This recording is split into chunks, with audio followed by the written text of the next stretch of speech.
Okay, we're going to let you listen to the band here take the field, because we're 10 minutes from kickoff.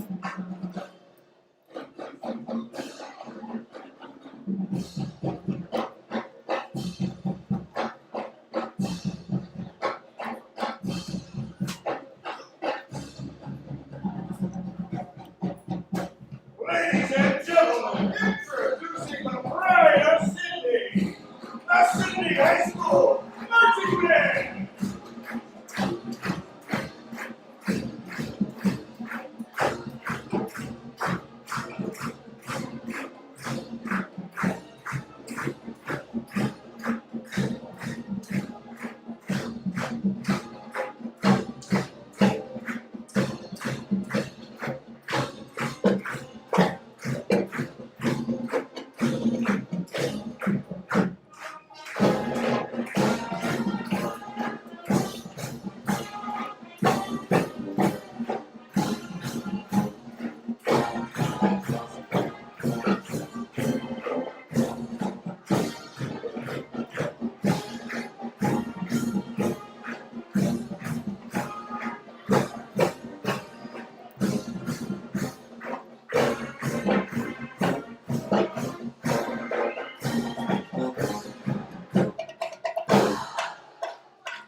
Please be standing and join the band for the playing the Sidney High School alma mater.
Are you ready, Yellow Jacket fans? Get your jacket right on!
gentlemen.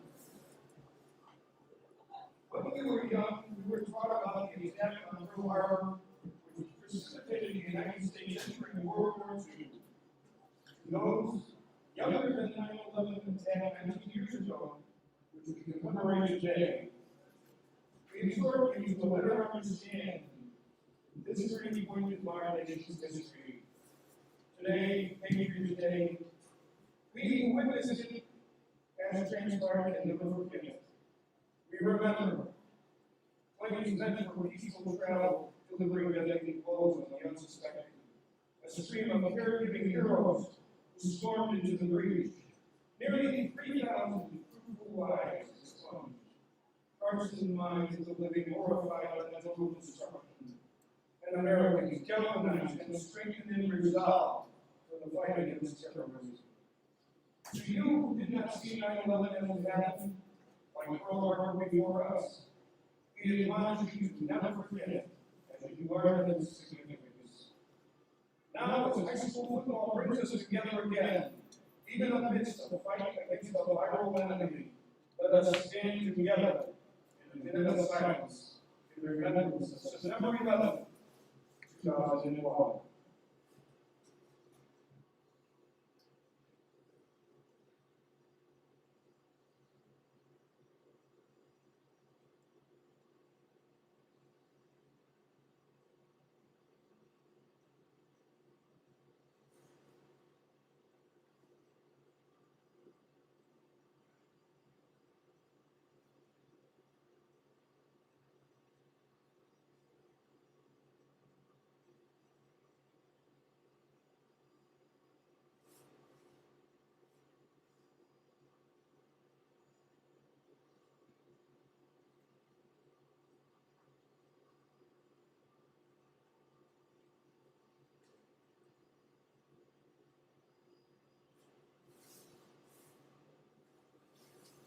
Ladies and gentlemen, we live in a country with freedoms like no other.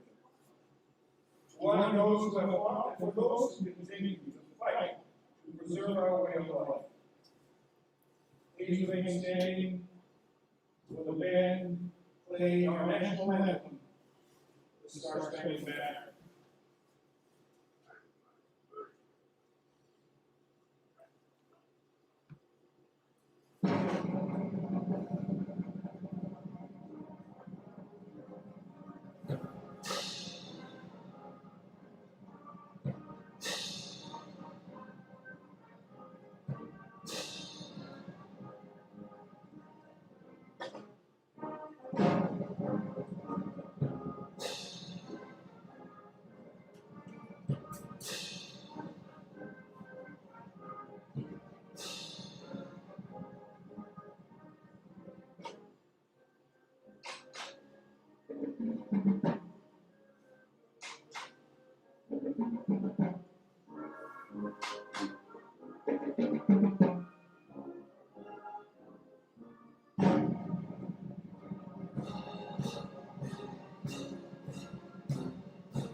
Okay, that was the Sidney High School Marching Band under the direction of Chris Adams and Todd Bridges.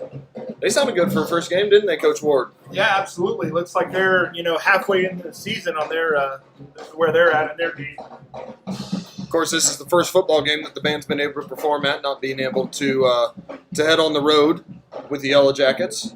So glad we got a game here with New Richmond. Of course, this was supposed to be against West Carrollton, but the Yellow Jackets had to scramble at the last minute, find an opponent, and we're glad to see this New Richmond Lions team, which we don't really know what to expect except for Coach Ward. We know that they can score some points.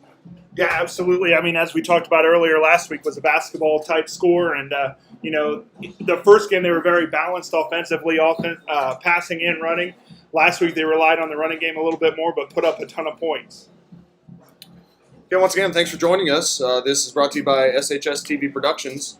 We know that our audio is not perfect. Our soundboard actually went out, so some of you heard that little choppy action before the game started. So we're kind of going off of just computer audio here, so we apologize. We know it's not going to be perfect, but hopefully we can give you some names and you know what's going on here. And we'll start off with back to receive for the Lions, the opening kickoff, which is going to come from Carson Taylor.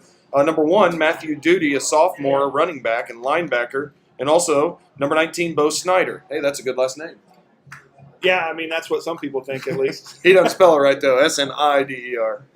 All right, Yellow Jackets 1-1, trying to go 2-1. And the Lions trying to keep their season perfect at 3-0. As here comes the opening kickoff. As Carson Taylor tees it up at the 40-yard line.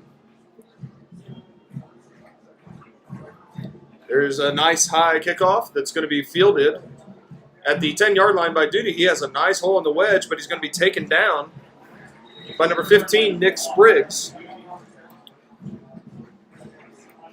Yeah, Nick did a nice job of closing down that hole. It appeared that there was room to go a lot further there for him, but we got it closed down.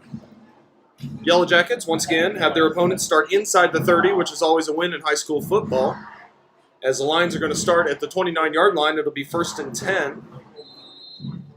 Commanding the offense for the Lions, number 2, Luke Lytle, the senior quarterback who's put up some gaudy numbers here to start the season. Off to his right, number 7, Chad Tracy, the senior running back. There's going to be a pass to the outside, caught by number 3, Sininger.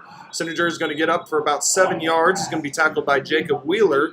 Just a little quick screen out there, and the Lions get ahead of the chains here. They'll bring up a 2nd and 3. Yeah, anytime you can get 7 on first, it's a good play. Lions are going to play with some pace here. Lytle being the shotgun. He's got a wing to the left. He's going to hand off this time to Tracy. Tracy doesn't have much as he gets maybe a yard up to the 37-yard line. Looks like he's taken down maybe by Brian Jones and the linebacker in there. Nice job by the Yellow Jacket run defense. 3rd and a long 1, short 2. Lytle in the backfield. Once again, a very big running threat. He's going to hand it off, though, to Tracy, who's going outside. Traced by Spangler from behind. Spangler won't quite get to him, but he forces him into Jacob Wheeler, who takes him down, but not in time as the Lions pick up a 1st down. Yeah, just couldn't quite set that edge before he got the 2 or 3 yards he needed there for the first. You can see why the Lions might put up some points this season as they are going nice and fast. Lytle looking out to his left. Caught there by number 15, Isaiah Bowman, the senior wide receiver. That was going to be another 1st down for a gain of about 15.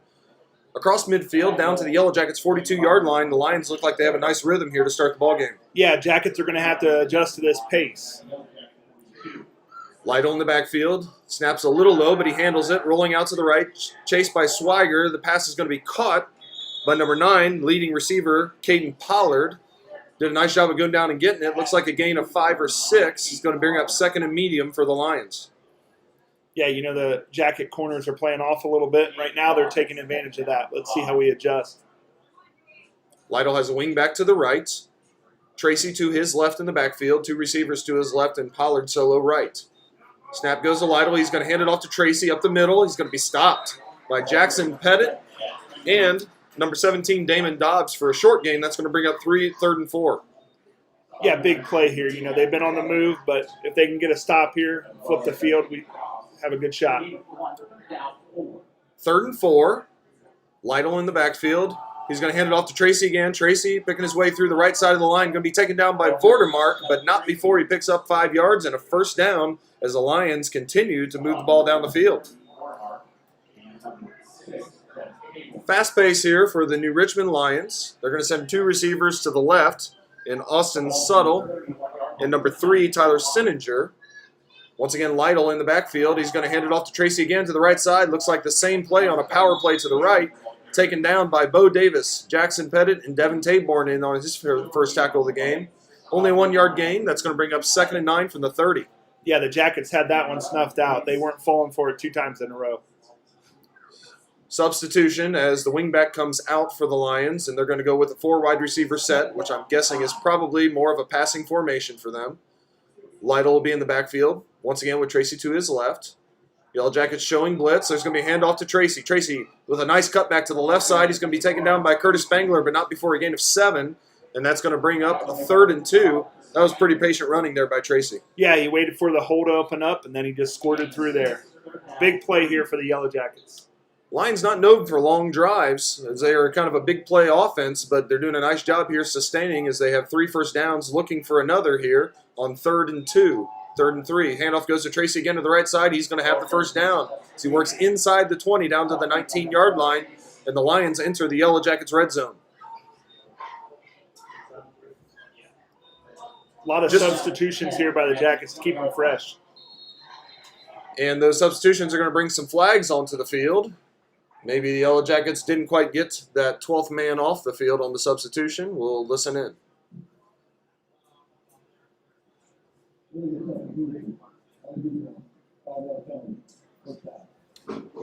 So it'll still be first down, but it's going to be 1st and 5. As the Lions are going to keep with this 4 wide receiver set. You know, sometimes when you see an offense like this with this much pace, it might take a couple drives to get used to, Coach Ward. Absolutely. We got to adjust to that. Snap goes to Lytle. He's going to look toward the end zone. Grant Fair's there. He goes up. Can't quite come down with it.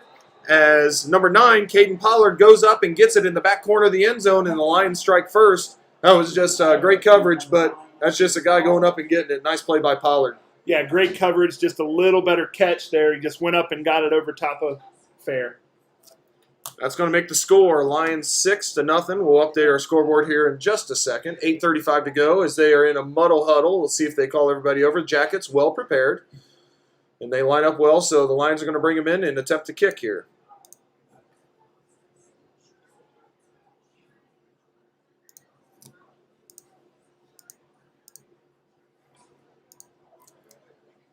On to do the kicking is the quarterback, number 2, Luke Lytle. Good snap. Good hold. Yellow Jackets squirt through and force the kick to the left, but it still sneaks in the upright. That'll make the score 7-0. There is a flag on the play. Looks like we ran into the kicker there a little bit. Probably going to be assessed on the kickoff. We'll listen in here to the official to see if that was indeed the call and if it's a 5 or a 15-yarder.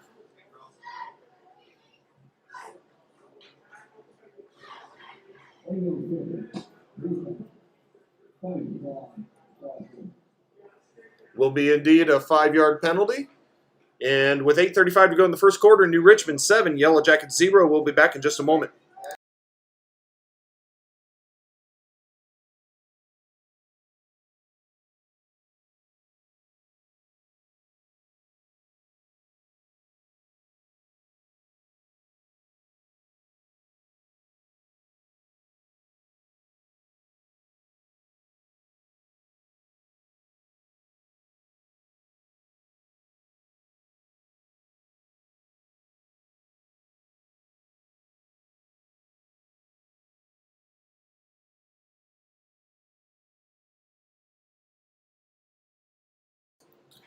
Well, Coach Ward, pretty impressive first drive there by the New Richmond Lions. They are as advertised on offense. Yeah, they just that was a well-oiled machine. They just moved the ball down the field. You know, no, as you mentioned, they're normally a big play team, but no big plays there. Just methodically getting 6, 7, 8 yards to pop, and just drove right down the field, and a great catch by the receiver there at the end to finish it off.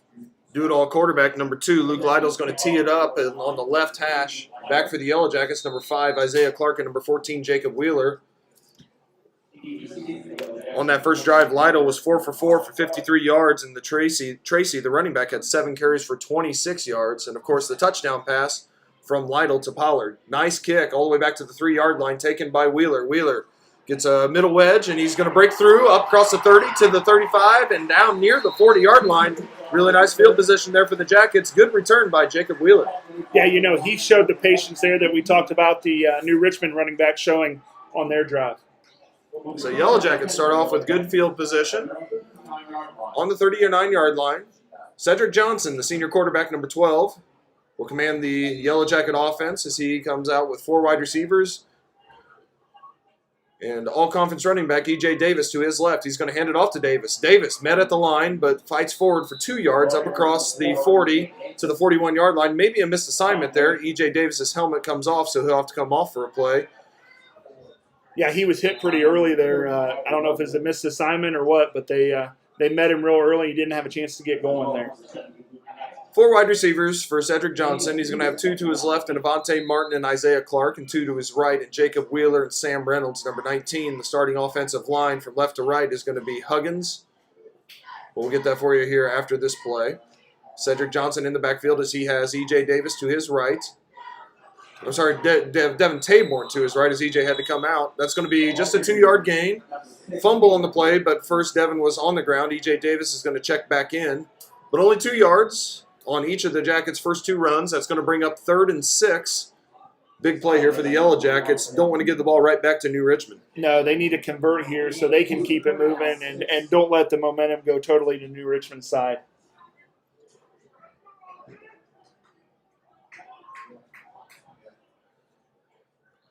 The Yellow Jacket offensive line, they have Michael Franken at left guard instead of Kennedy, who was hurt earlier in the week with a sprained ankle. Cedric Johnson sees some pressure, and he's going to go down. Number 65 with the sack. That's Dallas Duncan, and the Yellow Jackets are going to be forced to punt. Yeah, they tried to get that screen going there, and they kind of had it snuffed out. They had one guy there to mess it up for the Yellow Jackets, and they just didn't get it done. So on to punt for the Yellow Jackets. Number 2, Wes Davidson, the 6'2 junior.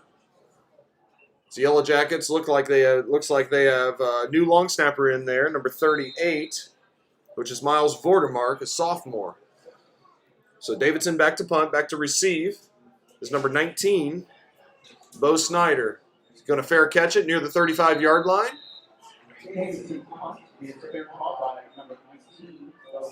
A punt of about 27 yards, and the Lions are going to take over 1st and 10 on their own 35. We'll pause for just a moment and be right back.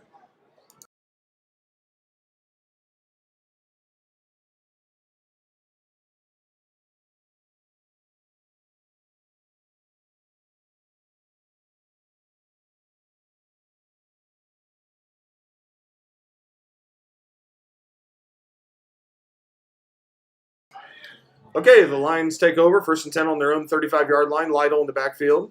He's going to hand it off to Tracy again. Tracy working around the left side, forced in by Conley New, right into the waiting arms of Devin Taborn with a big hit.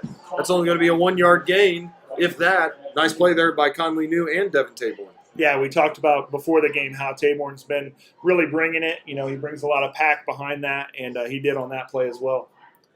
So Yellow Jackets get the lines where they want them this time. We'll see if they can keep them there. 2nd and long, 2nd and 10. Lytle in the backfield. He has 2 receivers to his right, 1 to his left. He's going to hand it off again to Tracy, working around the right side. Wheeler comes up and forces him into the hands of number 6, once again, Devin Taborn. A little more on that play, maybe 2 to 3 yards, but it's going to bring up a 3rd and medium. Pretty good run defense so far for the Jackets. Not too bad. Giving up a little, but not a lot. Yeah, they've struggled more on the passing game than they have in the running game. They've done a pretty good job of keeping them in check. The corner is going to be tested a lot here for the Jackets. Number 7, Donovan Johnson, closest to your screen. And then on the far side, Grant Fair. The Lions come out in 4 wide. Lytle in the backfield as he takes the snap and drops back. Gets a little bit of pressure up the middle. He's going to escape to the right. Looks for Pollard, hits him. Kind of an impromptu play there. He's going to be taken down by number 46, Conley New, but not before a 1st down. A little bit of improvisation there by the Lions. A really nice play by Lytle. Yeah, you know, the Yellow Jackets had a chance to get him behind the line there and just missed him. And good conversion. 5 wide this time. The pass goes out here to Tracy. Donovan Johnson can't quite get him, but Devin Taborn continues to pursue. Boy, he is all over the field, stopping for a gain of 2. That could have been a big one if he'd have taken that play off. Yeah, an initial missed tackle there, but Taborn comes in to clean it up. 5 minutes to go in the 1st quarter. Yellow Jackets down 7-0. New Richmond offense has been moving fast and has moving down the field. New running back in the game, number 31, Andrew Royalty, as Tracy takes a breather. Handoff's going to go to Royalty on the right side. He runs hard, but he's met in the hole and drags a couple of Jacket defenders in Michael Frank and Devin Taborn. Gains a couple of extra yards. That's going to bring up 3rd and short. We'll say 3rd and 4. Yeah, let's see if the Jackets can get adjusted here. We had some coming on and off. Once again, Royalty in the backfield. Handoff's going to go to him. He's met in the backfield. Big play there by Jaden Swiger. Devin Taborn. Nice play by the Jackets. Yeah, that's exactly what they needed to kind of get some energy going and hopefully get a stop here. Now, a team that scores 77 points doesn't punt a lot. We'll see if they bring out the punter. It doesn't look like it. Of course, the quarterback has done a lot of kicking already, so there's always that possibility of the snap like the Yellow Jackets did last week, and he is 7 yards deep instead of his traditional 4, so we are going to get a punt. Good job by Bo Davis not running into the kicker. The punt's going to be a really nice one as it's rolling dead inside the 10, inside the 5, down to the 4, to the 3, and that's where it's going to be touched by the Lions. That's a nice play by the New Richmond Lions, and the Yellow Jackets will take over deep in their territory. 7-0, 3:48 to go in the first quarter. We'll be back in just a moment.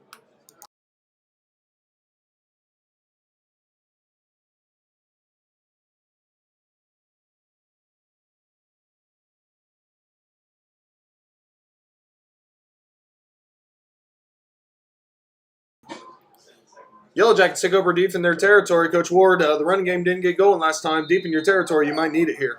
Yeah, I think you got to rely on it here.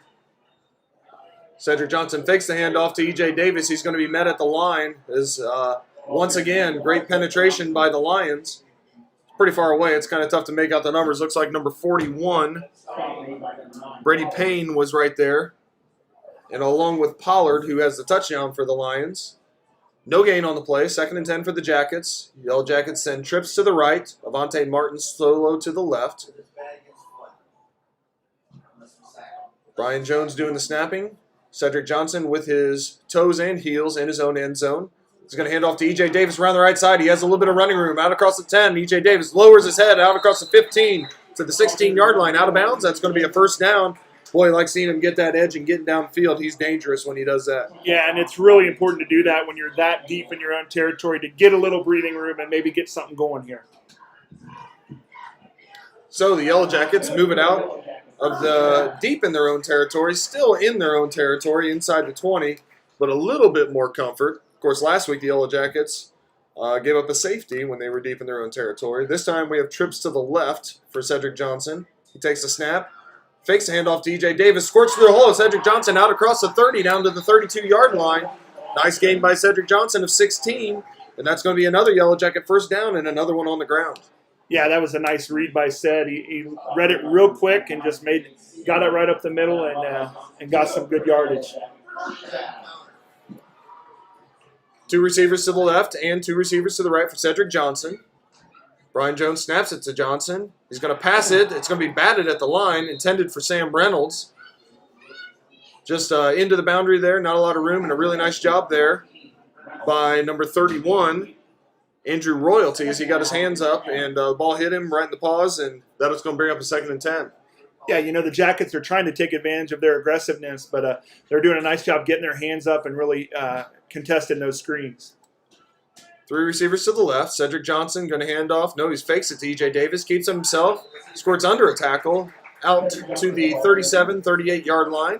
It's going to bring up 3rd and medium, a gain of about 5 yards, and we'll call it 3rd and 5. Cedric Johnson showing that he's a threat on the ground as well. Yeah, we needed that yardage there to get it in a manageable 3rd down situation. 3 receivers to the left. Martin, Clark, and Wheeler. That puts Sam Reynolds solo right. 3rd and medium as the Jackets continue to try to keep this drive going. Yellow Jackets snap it. We'll see if the Lions were offsides and that was the reason for the snap.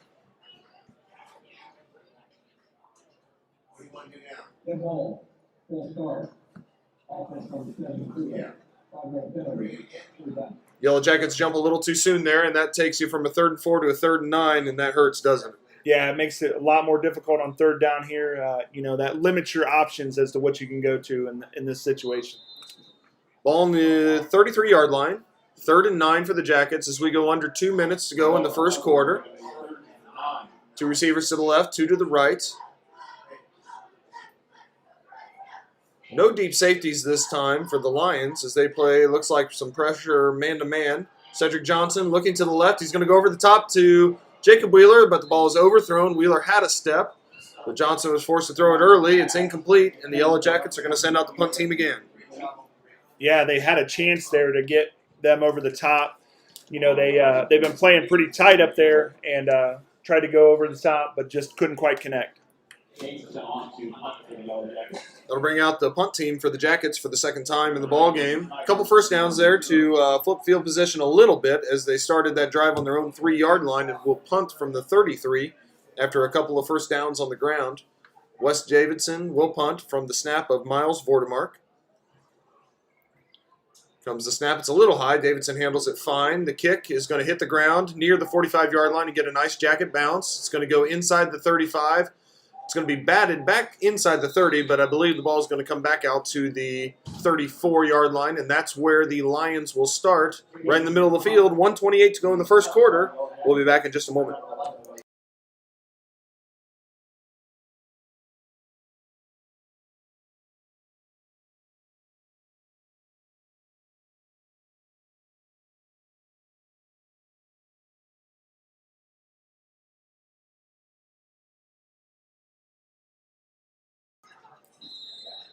The 2-0 New Richmond Lions take over ahead 7-0 on their own 34-yard line. Snap goes to Lytle. He's going to hand it off to Tracy. Nice hole around the right side.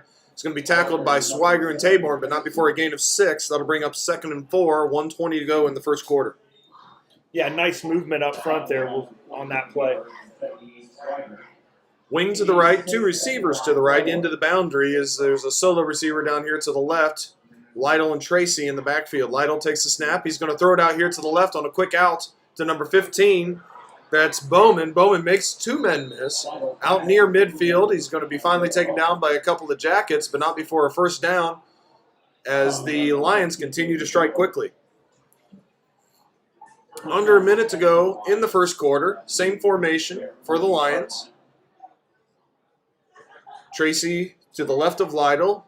Handoff's going to go to Tracy as he works around the right side, but nice play by Curtis Spangler as he forces another missed tackle, though, for the Jackets. And finally taken down by Jaden Swiger. It's still going to be a loss of 3. Good pursuit there by the Jackets. Yeah, he didn't want to go down, but the Jackets did a nice job of bringing all 11 hats to the ball and got him down eventually. New Richmond subs in a wide receiver for that wing back, which is number 41, Brady Payne. And actually, just a new wing back. So he takes a breather. Lytle rolling out to the left. He's dangerous. Throw goes to number 9. Fingertip catch by Pollard. Nice play by the Lions. Great pitch and catch. And we got a late flag. Looks like we might have a late hit out of bounds on the Jackets. So we're going to probably tackle on 15 yards and a first down. Boy, that would look like it was going to be incomplete. A nice catch there by Pollard. He's a nice player. Yeah, Jackets had pressure. They had him pretty well defended, but they got it away. Fingertip catch, and then maybe something here at the end.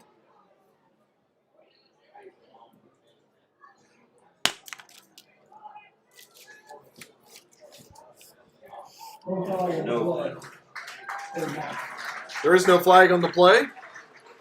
Officials communicate and decide to make it 3rd and 2 instead of 1st and 10, but it looks like the chain gang. Yep, we're still good. So 3rd and 2 from the 44-yard line, perhaps the last play here of the first quarter, 14 seconds to go.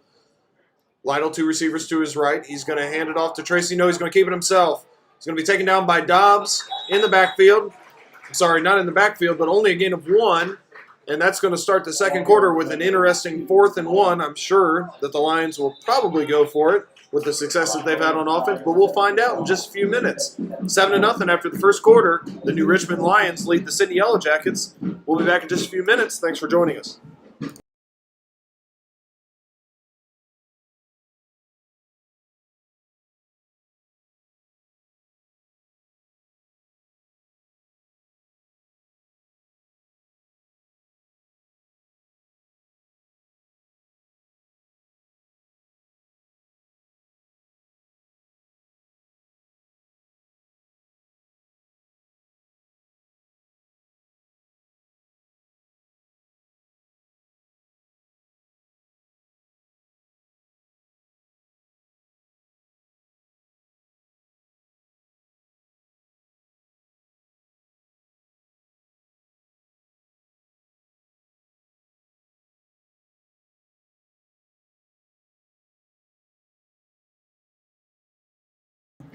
All right, we start the second quarter with a 4th and 1. Some stats from that first quarter. Quarterback Lytle, 8 for 8 for 81 yards, 32 yards rushing for the running back Tracy.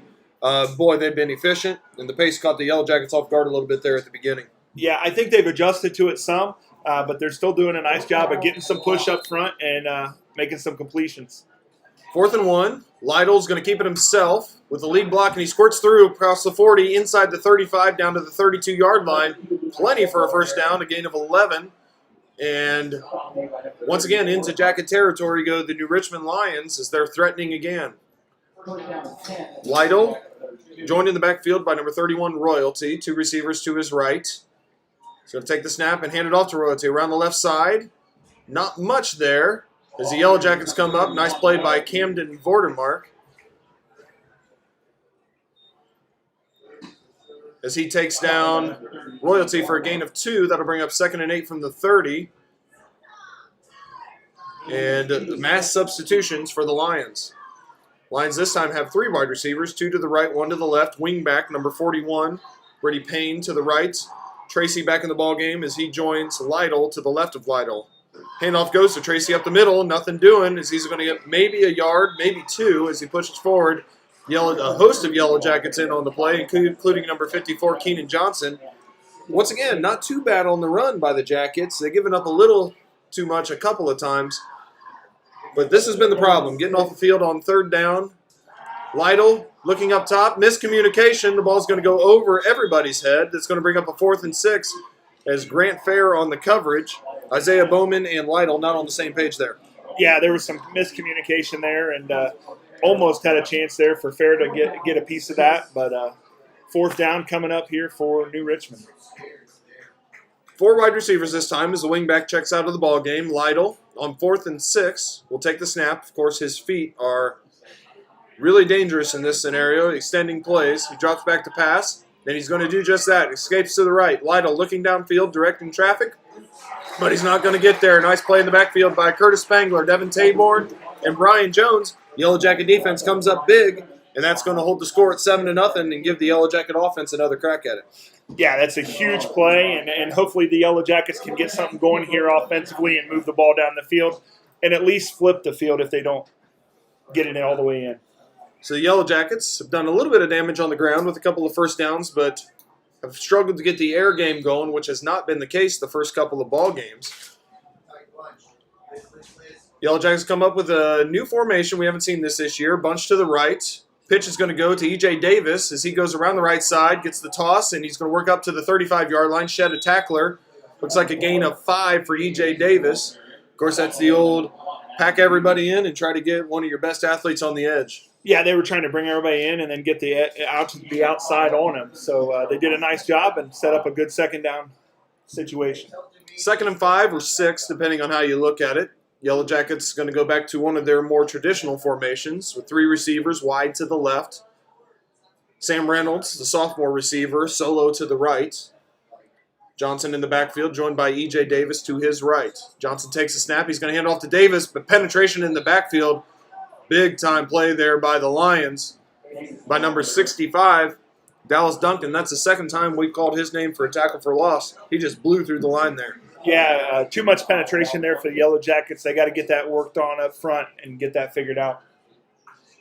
So 3rd and 8, after a promising first down run by E.J. Davis, the 2nd down run brings him right back to 3rd and long. Yellow Jackets still calling in the play as there is 12 seconds left on the play clock as we go under 10. 9:30 to go in the first half. 3 receivers to the left. Johnson going to roll out to the left, but throw back to the right. Hits Sam Reynolds in the chest, bounces off. Maybe the pass was a little too hot there. Boy, it's a shame. No matter what the problem was there, looks like the Yellow Jackets had something set up. Yeah, I think that's the first time that they've really had the screen all set up. And, again, just that connection wasn't quite there. But I'm sure they'll go back to that at some point. 3rd time for the Yellow Jacket punt team is Wes Davidson, the junior punter, comes out. He's going to get the snap from Miles Vordermark. Back to receive number 19, Bo Snyder, the junior quarterback and defensive back. Yellow Jackets spread out the Lions on this punt. Good snap. Kick's going to be a low one, but it's going to get a nice Yellow Jacket bounce all the way inside the 30, near the 25, and right at the 25, maybe 26-yard line where it goes out of bounds. And with 9:09 to go in the first half, Yellow Jackets down 7-0, and it's going to be the Lions' ball, 1st and 10. We'll be back in just a second.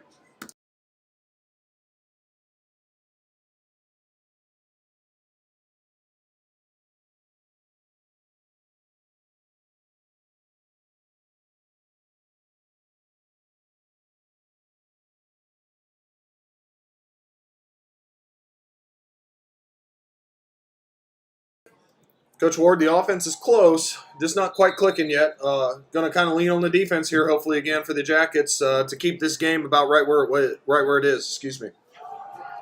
Lytle takes a snap. He keeps it himself. No gain on the play. Nice play by Jaden Swiger. It's going to be no gain, we'll call it. 2nd and 10 from the 26-yard line as we go under 9 minutes. Short stoppage in play here. So Devin Taborn's getting his chin strap put back on. A little help from the official. And now we're ready to go again.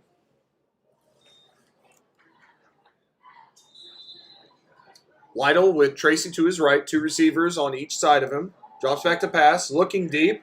Nothing going. Scrambling now. Forced by Bo Davis into the waiting hands of Jackson Pettit. We'll call that a sack. A loss of about 5 yards. Nice job there by the Yellow Jacket defense, covering over the top, Coach Ward, and then also getting some pressure. Yeah, it looked like New Richmond was trying to get one over the top there, and Jackets had it covered, and then the late pursuit got a great sack there. Brings up a 3rd and 15. Of course, normally you'd be pretty confident in this situation, but with a quarterback with the elusiveness of Lytle, you never know. Yeah, it's big for the Jackets to get off the field here and get good field position. Lytle in the backfield. He drops back to pass. Looking. Only 3 Yellow Jacket rushers. He escapes to the left. Flag on the play. It's going to go down inside the 20, though, at the 19-yard line. We'll see what the flag is. Was in the area of holding. So we'll see if that was the call. Yeah, it sure appeared to be. We'll see what they actually throw here. If so, as it looks like we're going to have the Lions bring out their punt team for the first time.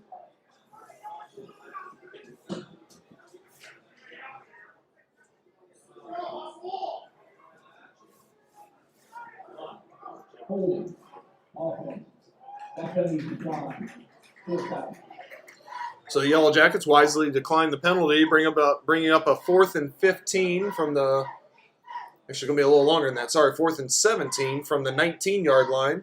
And, of course, doing the punting duties, number 2, Luke Lytle. Yeah, it looks like he can do it all out there.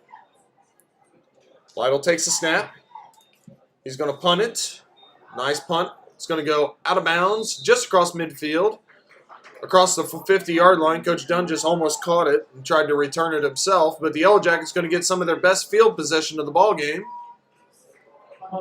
Inside of New Richmond territory at the 48-yard line, where they'll take over 1st and 10. Well, Coach Ward, what do the Yellow Jackets have to do here to get the offense on track? I think they really got to establish it up front. They got to, get hats on everybody, get them blocked, and just get something going up front. So far on the ball game, the Yellow Jackets with 44 yards on the ground, but none through the air, and that's something that we have not seen. A very balanced attack so far this year for the Jackets, but unable to get the passing game going so far. Handoff's going to go to E.J. Davis. He bounces it to the right, gets a nice block. Working across the line of scrimmage, but he's going to be spun out of bounds, nearly out of bounds. Looks like all of that work for probably about a no gain. Looked like we had something there at the beginning, but a nice pursuit there by the Lion defense, and it's going to bring up a 2nd and 10. Yeah, they had one guy out there that just kind of bounced it out and kind of stopped his momentum, or else we would have had a big play there.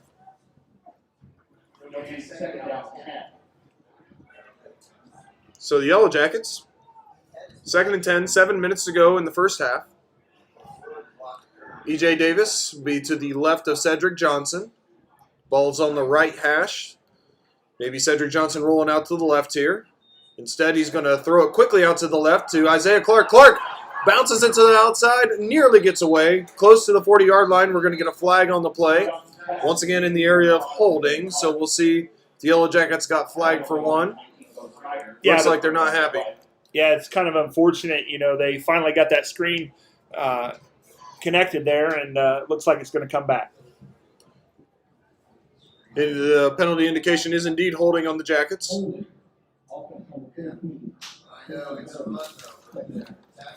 Holding on the perimeter by the Jackets. That's going to bring up, instead of a 3rd and 3, it's going to bring up a 2nd, and we'll call it 16 or 17. Ball right on the 45-yard line.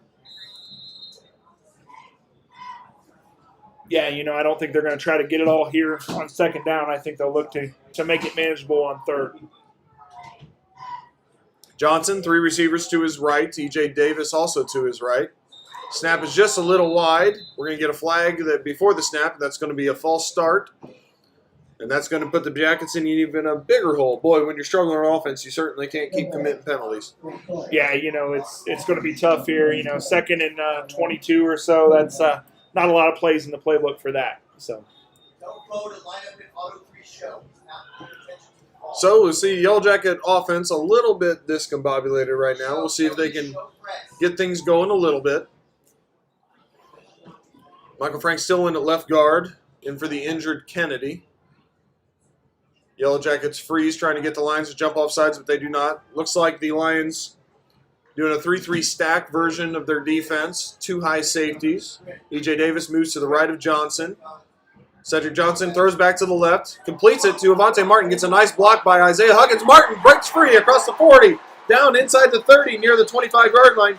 Great block by Isaiah Huggins outside. Good job by the left tackle getting out there. Yeah, hopefully that's the big play that the Jackets needed to kind of get their offense going here and get them going. Yellow Jackets moving quickly. They continue to go back to the screen because it's there, and this time they finally connect and make it work. Handoff to E.J. Davis, nothing doing. He spins out of a tackle, makes something out of nothing. Boy, sometimes those 2-yard gains are big differences from those 2-yard losses. They don't show up big in the stats, but nice play by E.J. Davis. Yeah, no, I think we got 2 running backs here tonight, one for each team that is real hard-nosed and is going to get an extra yard or 2 every single time. Isaiah Clark going to move to the right side. That puts 3 receivers to the right. Avante Martin solo left.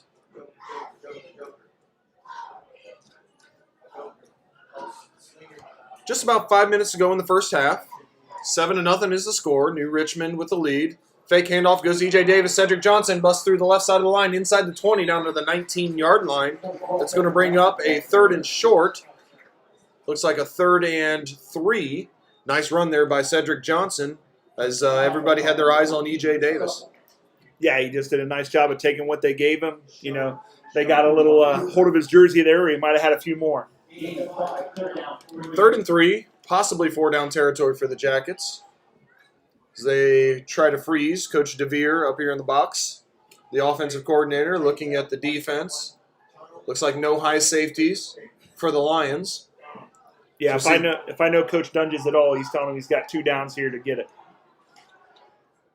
Just gets the snap off. Slant to Avante Martin is going to be either dropped or possibly, I think, that the corner, number 19, Bo Snyder, got a hand in there. Nice play by Snyder.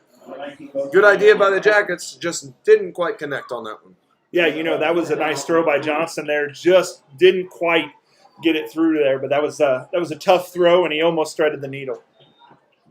All right, so a big play for the Yellow Jacket offense here. 4th and 3.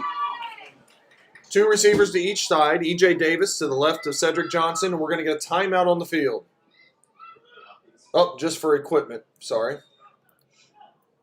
That's a big one. Number 31, Andrew Royalty, one of their big defensive ends, is going to have to come off for a play. Looks like the Jackets are going to make a substitution of their own as well.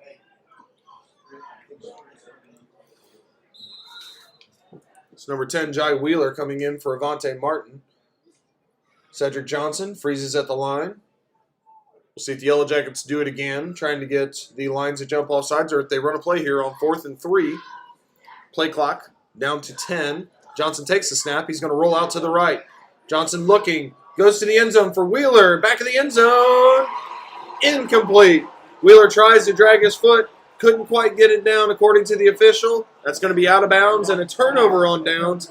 Oh, that was close, Coach Ward. Yeah, great effort there by Wheeler to try to get his foot down. In high school, you only got to get 1 down, but apparently he wasn't quite able to do that.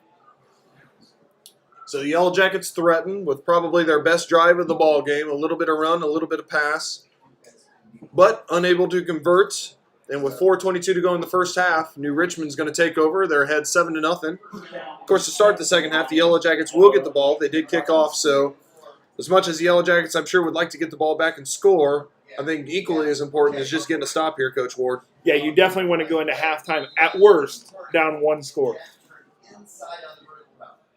Probably the worst field position of the ball game for the Lions. There's a fake Handoff and a pass out to the left side. Number 3, Sinninger, is going to work up on the left sideline. It's going to be taken out of bounds by number 30, the senior safety, Cam Bordermark, a gain of 4. Maybe 5, we'll call it. It's going to bring it up 2nd and 5. And the Lions continue to move quickly. Handoff this time goes to Tracy around the right side. Yellow Jackets force him back inside. That's going to be a loss on the play. At least I think it is, although the officials are coming in, spotting it not as such. But there is a flag on the field. Maybe that's why, where the Jackets offsides.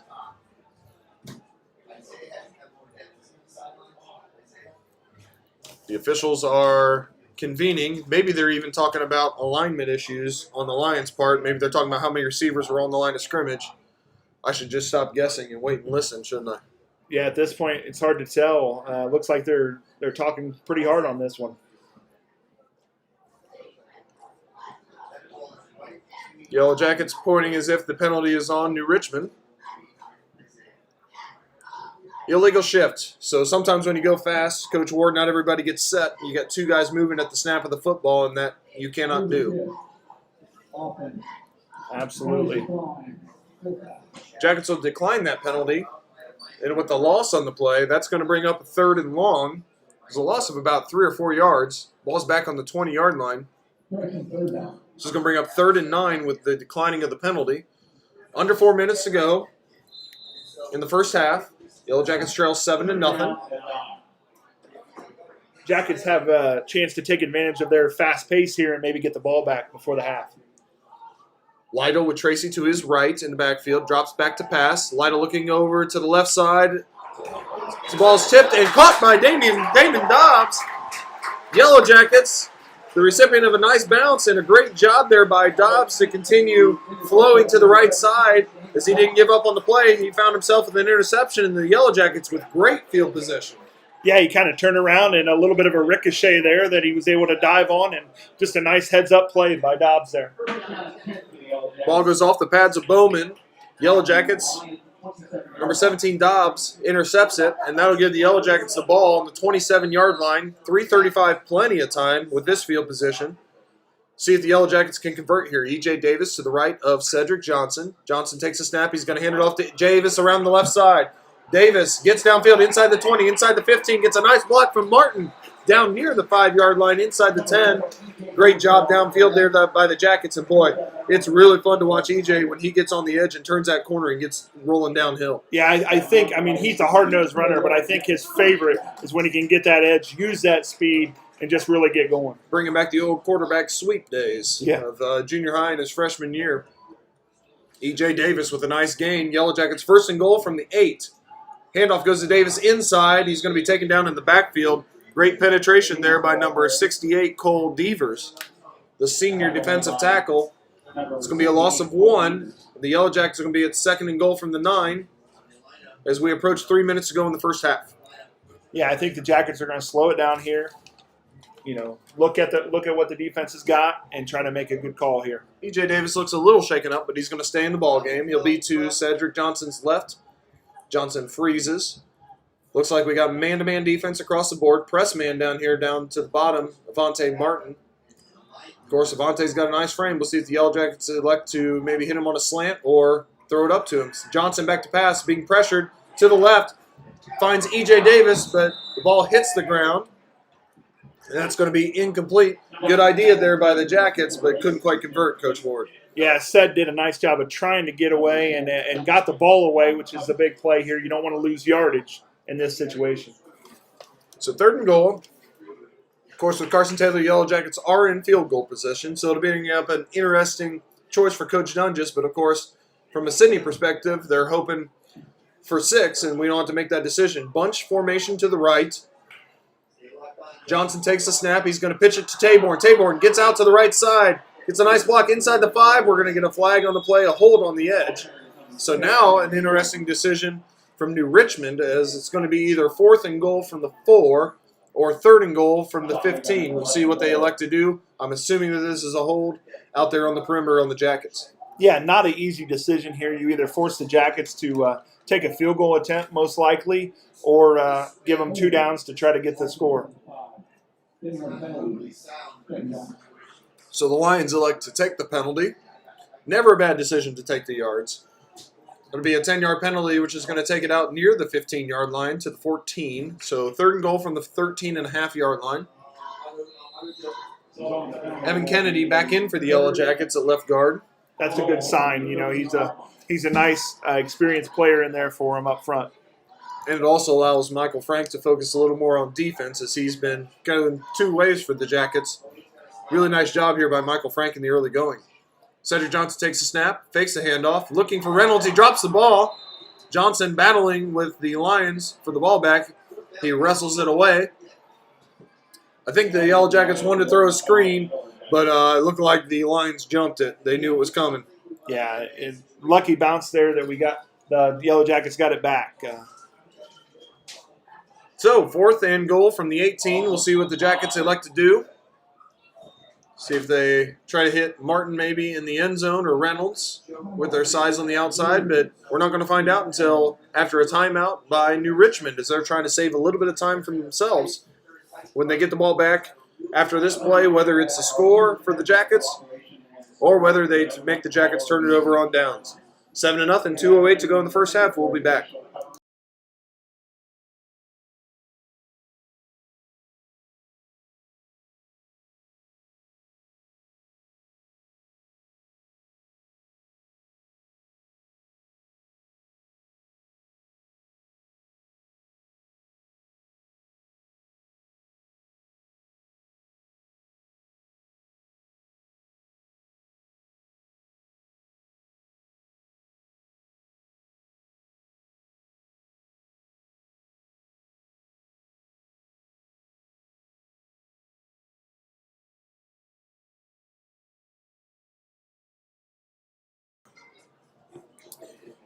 E.J. Davis has gotten it going a little bit here, Coach Ward. 8 carries for 37 yards, but Cedric Johnson just the 1 completion for 31 yards out of 7 attempts. Yellow Jackets struggling a little bit to get that passing game going, and they're going to need it right here on 4th and 18. Yeah, they're going to need a big one here. But the only good thing is that, you know, either way, it's going to be a long field for New Richmond if not. It's like a weird formation here for the Jackets. As they spread them out, they're going to go 5 wide. Left tackle Jaden Swiger out on the left side. Snap goes to Johnson. Johnson running around. He's going to scramble up across the 15 down to the 10. Inside the 5. He's going to be tackled at the 3, so no score for the Jackets. But they also put New Richmond deep in their own territory. Yellow Jackets try to get a little bit tricky there. Good job by New Richmond to stay at home. Under 2 minutes to go in the first half. New Richmond taking over inside their own 5 at the 4-yard line. Yeah, we'll see if the Jackets can make a play here as they did the last time the Lions were back deep. And another key stat, 5 penalties for the Jackets. That's really hurt them, especially on that last drive. Yeah, it's been at inopportune times when you know, they had something going and it's just really stalled some things for them. Sidney defense has done a nice job, especially after that first drive, of holding down the high-powered New Richmond Lion offense. We'll see if they can do it again here, as I'm sure that New Richmond would like to get aggressive if they can get a first down or 2. Handoff's going to go to Tracy. Tracy works his way up near the 5-yard line, now to the 5-yard line, but he's met with authority there by number 35, Kurt Spangler, along with a host of Jackets. Just a short gain on the play, maybe a gain of 2. That'll bring up 2nd and 8. Yeah, the Yellow Jacket defenders there just kept their feet moving, and you know, that's not an easy guy to bring down, but they did a nice job of keeping them going and bringing them down for a short gain. 2 receivers to the left for Lytle. He's got Tracy. He's going to drop back to pass, throw a hitch out here. Nice pitch, nice catch. Caught by Pollard. Boy, that's just great timing. That's 2 guys that I don't know for a fact, but 2 seniors that I'm guessing have done that a lot together. Yeah, and you know, on a lot of these throws, it's not bad coverage. It's just really nice throw and really nice catch by the receiver. Lytle hands it off to Tracy around the left side. He's met in the backfield. Keenan Johnson drags him down from behind. Good penetration there by Taborn, forcing him into the hands of Keenan Johnson. Gain of 2, another 2nd and 8 as we approach a minute, and the Lions are going fast as they're trying to get downfield.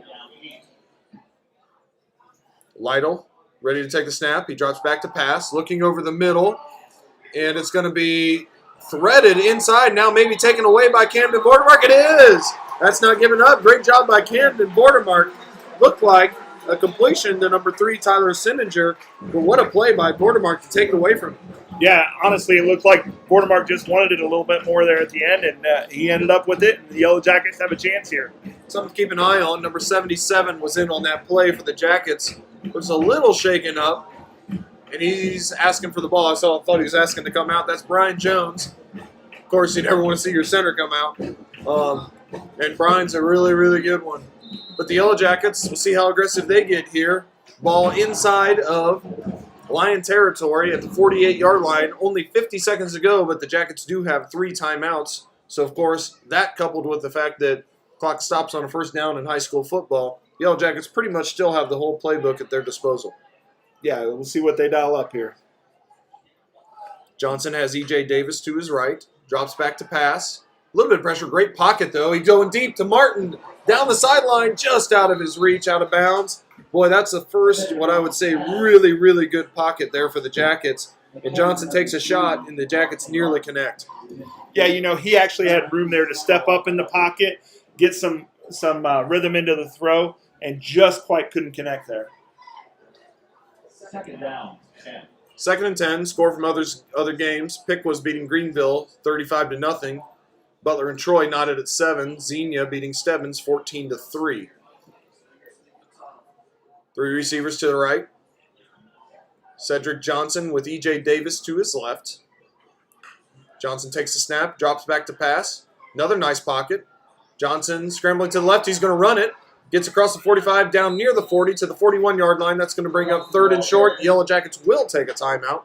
35 seconds to go in the first half. We're going to have about a 3rd and 3. We'll pause for just a moment and then come back for that big 3rd down play as we near the end of the first half. Yellow Jackets trailing by 7.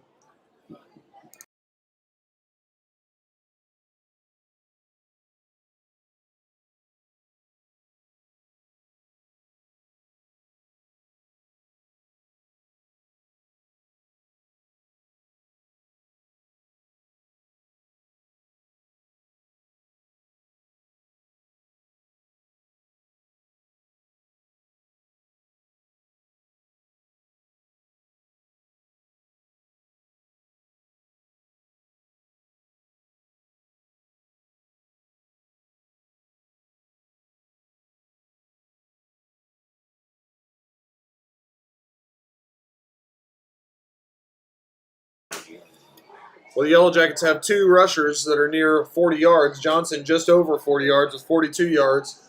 Did a nice job there putting the Jackets in a 3rd and manageable here. What's your philosophy coming out here, Coach Ward, with 35 seconds left in the half?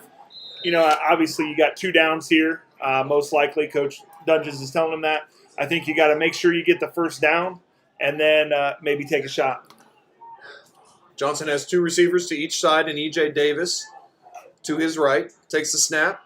E.J. Davis flares out to the right. Johnson, though, goes the other way to Isaiah Clark. It's going to be picked off in the middle of the field by number 15, Isaiah Bowman. Yellow Jackets take a shot with 2 high safeties, and Bowman comes up with a nice interception. Yellow Jackets take a shot. Maybe not the worst interception of the year there, Coach Ward, but a nice play there by Bowman to get the ball back to the Lions. No, essentially that becomes a punt. You want to get a score there, but you also don't want to give them any kind of a chance to score before the half. So we'll see what the Lions do here. An aggressive offense, but deep in their own territory.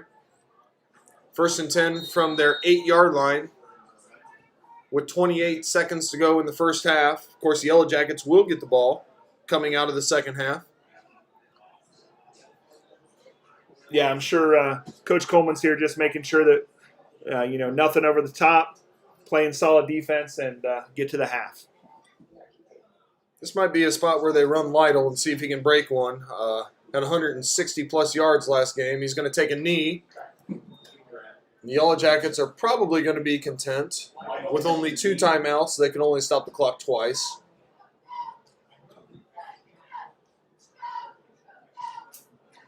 And it looks like that is going to be the last play of the first half. So, an early score on the first drive by the Lions, and then the Yellow Jackets hold serve from there on out. We got a 7-0 ball game here at halftime.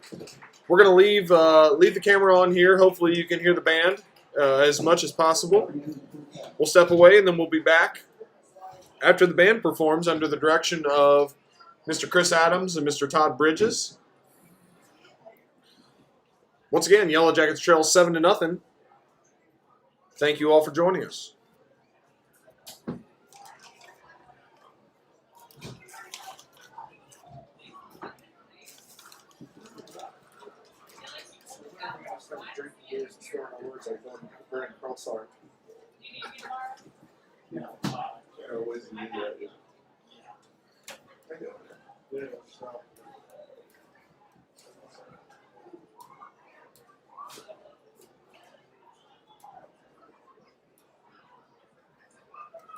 Should be wide enough to catch me.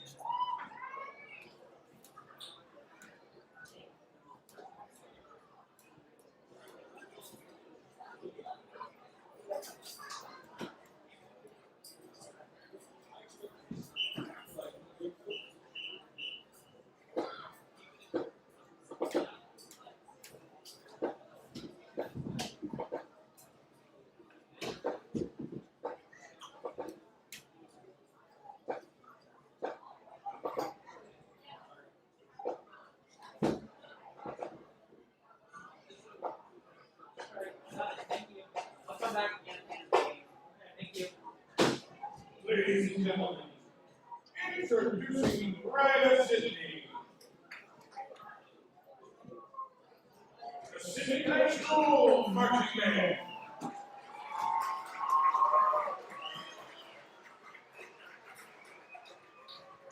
The band is under the direction of Mrs. Chris Adams, Mr. Todd Bridges, and Mr. Jerry Freshwater.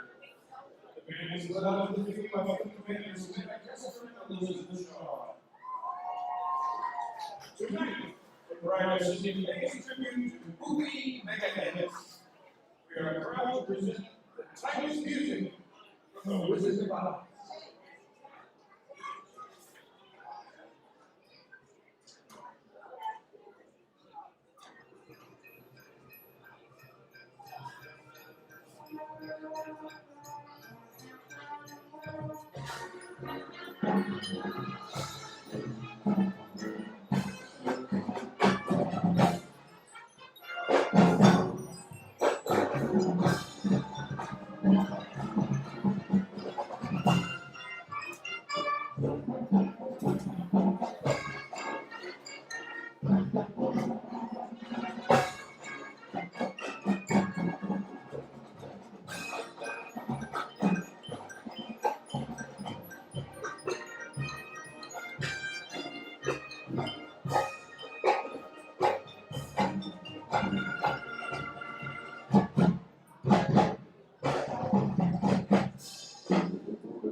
Brian and Sidney, hope you enjoyed today's performance. And we would like to thank you for your support. Go Jackets!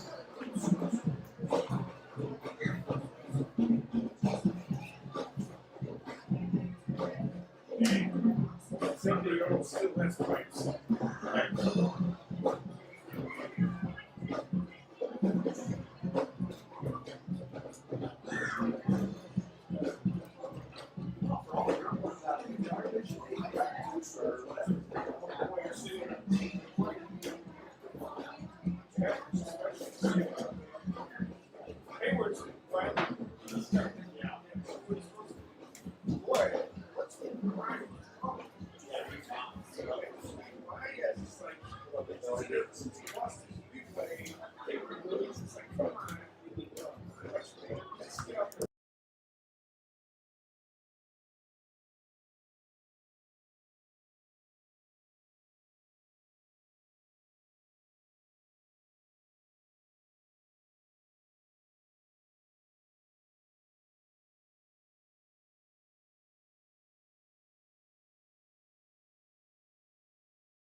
Okay, back here at Sidney High School.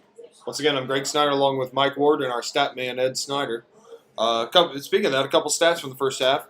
First down-wise, New Richmond with 6 first downs. The Yellow Jackets with 4 first downs. Quarterback Lytle for New Richmond, 10 for 13, 103 yards. So only 3 incompletions, but 2 of those were interceptions, one by Dobbs, one by Vordermark. Pollard, the big wide receiver, with 4 catches for 55 yards and the touchdown, which is probably the play of the game up to this point. Tracy, the running back, number 7, 15 carries for 35 yards. And Lytle, the quarterback, only 3 yards on 6 carries, but of course, always dangerous. For the Yellow Jackets and their 4 first downs, Cedric Johnson, only 1 for 9, 31 yards and 1 interception. But boy, 1 for 9, several of those were just so close, whether it was a drop or whether it was just batted at the last second or something like that. It doesn't seem like the offense is too far off, Coach Ward. No, real close. New Richmond has had some of those where they've been able to, fingertip catches or nice coverage and just go over the top. They've made those plays, and Sidney's just missed on those plays, and so far that's really been the difference in the game. Johnson's 1 completion went to Avante Martin, who had that catch for 31 yards. E.J. Davis, 8 carries for 38 yards. Most of his damage has been done outside the tackles. What do you think the Yellow Jackets have to do to get it going inside the tackles? I think they have to start with that outside game, and hopefully that stretches them out, and then they can start getting them up the middle, with that inside zone game and the read game in the middle there. So E.J. Davis with 38 yards, but the Jackets' leading rusher is actually quarterback Seth Johnson, as he has 8 carries for 46 yards. Shout out to the band. Great job there at halftime. Their first halftime show of the year, and it looked really, really good. Sounded even better. So kudos to the band. Also, been watching the cheerleaders a little bit. When we're not watching, the in-play action, they've done a wonderful job. Jacket Back down there has done a great job of staying as socially distanced as they can. Really neat to see all our students involved. I know you being over at the middle school and me being a principal at the high school, that's all we really want right now. It's just the opportunity for our kids to do stuff, and it's really neat to see them showcase all of their talents in so many ways tonight. Yeah, I don't like the term new normal, and we don't ever want to get to that point, but football on a Friday night here in Sidney, with some fans, with the band, with the cheerleaders, it does bring us back to some sense of normalcy. So the Yellow Jackets are going to get the ball as the quarterback Lytle is going to get ready to tee it up here in about 20 seconds. Once again, thanks for joining us. Thanks for bearing with us through some of our early season audio troubles. Hopefully you can hear well enough to know what's going on and attach some names to some numbers. Yellow Jackets are going to send back deep. Number 5, Isaiah Clark, and number 14, Jacob Wheeler. Their second line is also very dangerous, with E.J. Davis and Devin Taborn, the 2 running backs that the Yellow Jackets feature. Of course, the last kick by Lytle went inside the 5 down to the 3-yard line. That's quite a weapon when you can get it, but the Yellow Jackets did have a nice return. Yeah, they had a little bit going. They just couldn't finish out the drive, but they'll look to on this one. So last time Lytle teed it up on the left hash. This time he'll tee it up on the right hash. As we get ready to start the second half, Yellow Jackets going to try to come from behind. They're down 7-0, but they get the ball first. Here comes the kick from Lytle.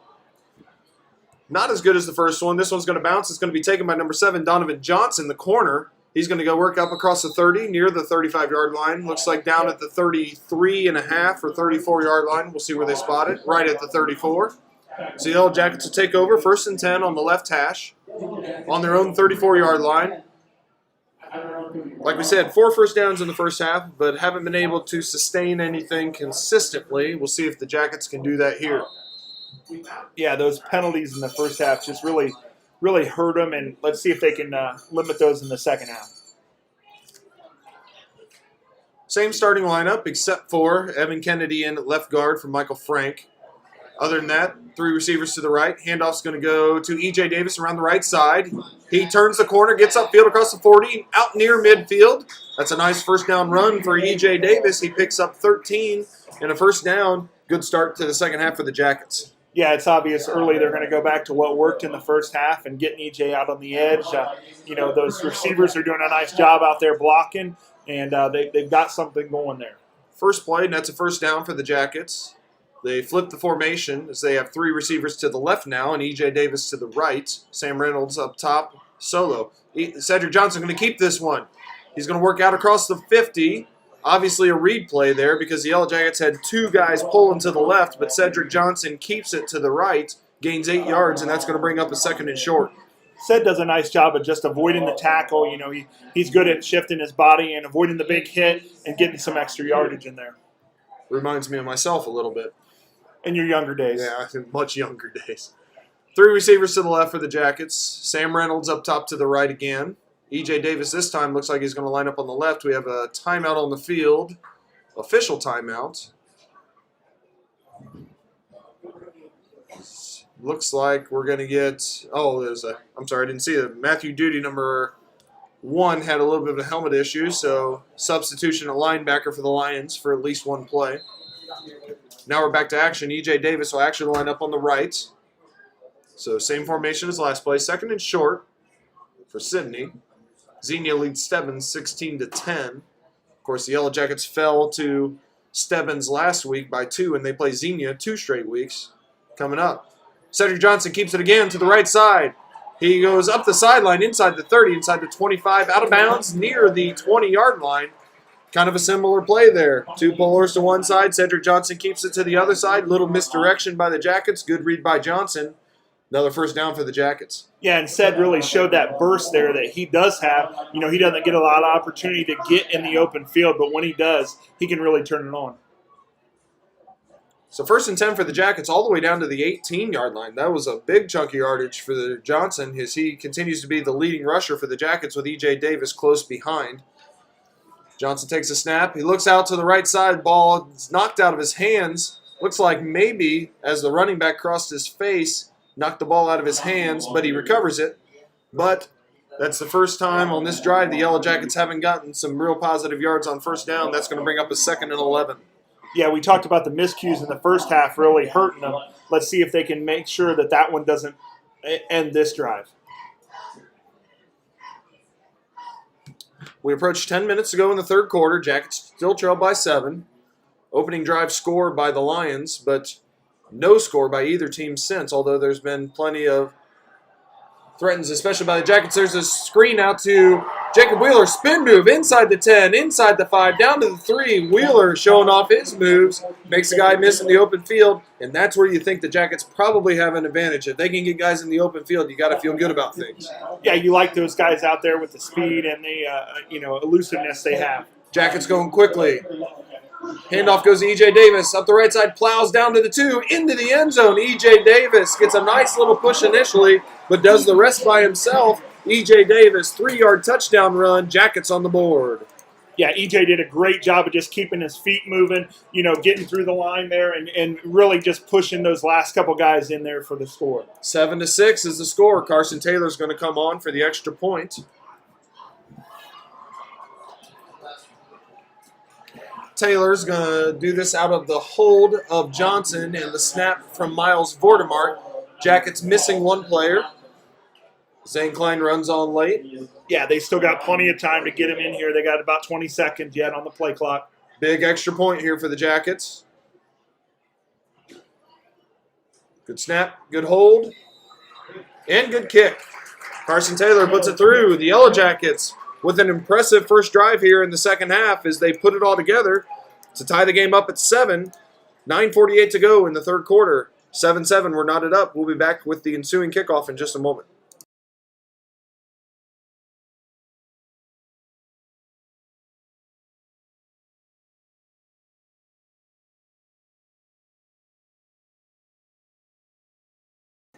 Well, Coach Ward, we talked about the Yellow Jackets being so close and just needing to put it together. They certainly did on that drive.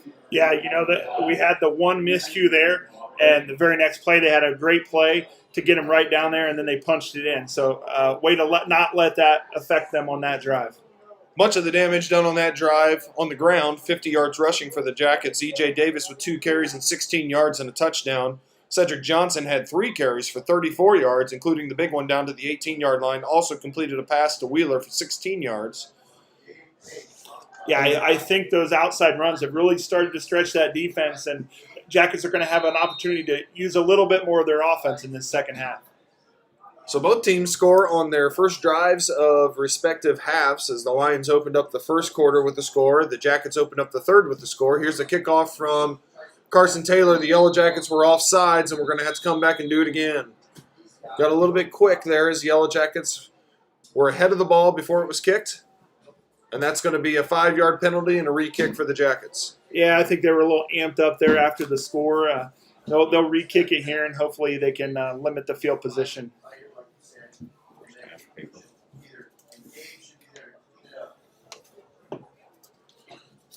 So Taylor's going to tee it up this time about the 35-yard line.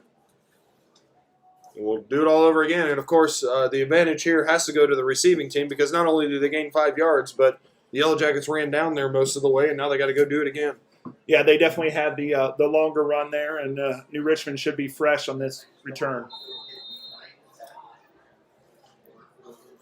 Now, Doug Fry, the legendary St. Mary's coach, I was convinced that he used to go off sides on purpose so he could do an onside kick. The Jackets do not do that. This kick's going to go over the head of the New Richmond receivers. Boy, they were a little far up there, and then Carson Taylor takes advantage, and the Yellow Jackets don't care about that 5 yards. They still get a touchback. That's a nice weapon to have, when you have a miscue on a kickoff, that you can still have a chance to kick it through the back of the end zone and really limit their field position. So what looked like a nice opportunity for the Lions to get some good field position instead is going to result in them starting on their own 20-yard line. Looks like they're not going to start in the middle of the field, but instead close to the left hash. As they come out with 2 wide receivers. And Tracy, the running back, number 7, to the right of Lytle, the quarterback, number 2. Lytle takes a snap. He's going to hand it off to Tracy. Met in the backfield by Pettit and Swiger. Swiger got there first. Pettit cleaned it up. A loss on the play of about 4 yards. Great play by the Jackets on defense to start their first defensive series of the second half. Yeah, Jackson Pettit's really been a nice surprise this year. He's, had some injury issues in the past, but really come out and had a nice year. And Jaden Swiger made a great play on that one. Snap goes to Lytle again. This time, play action pass. He looks for number 3. Nice diving catch. Looked like Wheeler almost intercepted it, but instead, Sininger comes down with it. The junior wide receiver with another nice catch. And they go from 2nd and 14 to 3rd and 2, 3rd and 1, we'll call it. And the Lions going quickly. Lytle in the backfield with Tracy. He's going to keep himself behind the block of Tracy. Lytle around the left side. He's going to be tackled for a short gain, but it looks like it's enough for a first down. The officials are signaling. Sorry, they stopped the clock, so I'm assuming they're signaling the first down, and they do. It'll be a gain of 2 out to the 31-yard line. 1st and 10 for the Lions. Yeah, that's the advantage of getting a big first down play. You have your whole playbook available on 2nd down. Lytle in the backfield. This time in the pistol formation, as there's a handoff on the stretch play to the left side to Tracy. He's not going to get much as they run a stretch play into the boundary. Only a 2-yard gain out to the 34-yard line. Bring up 2nd and 8 as the Yellow Jackets make some substitutions. And they got to make those substitutions quickly because you know that the Lions will take advantage. If you got too many men on the field, and they'll snap it quickly at the pace they move. Yeah, luckily this play, it looks like they're switching sides with their formation, so they've got a little extra. Lytle takes a snap. He fakes a handoff to Tracy. He works around the left side. He's going to be met by a host of Jackets, including Isaiah Huggins. As also flying up on the play was Bo Davis to force him into the hands of Huggins. Nice play by the Jackets. Brings up 3rd and we'll call it medium or long. 3rd and 7. The 35-yard line. Big play here for the defense, Coach Ward. Yeah, Huggins made a nice play there, and, he's a big part of the offensive line there. And a lot of Jackets that are having to play a little bit of both ways tonight. 4 wide receivers for the Lions. Lytle takes the snap and drops back to pass. Plenty of time. He escapes to the right. He's going to look for Sininger. Knocked down by Jacob Wheeler. Nice job. You can see the approach there for the Jackets. They're not rushing too many people with this elusive quarterback, but instead they had both linebackers spying him so that Lytle couldn't scramble anymore and get downfield. But what a great recovery there by Wheeler. Wheeler just did a great job of stepping in front of that one, batting it down, making sure that they didn't get the first down, and hopefully the Jackets can get the ball back here and make another good drive. Comes a punt from Lytle. He is counting the number of New Richmond Lion players on the field. The Yellow Jackets If they can field this punt and get the ball back, we'll have their first opportunity to take a lead of the ball game, because they've always been at least a score down. That punt is a short one. Yellow Jackets trying to get out of the way, and they do. It's going to be downed by number 15, Bowman from New Richmond. Pretty good field position for the Jackets, though, as they start on their own 42-yard line near midfield. 7:28 to go in the third quarter. We'll pause for just a second.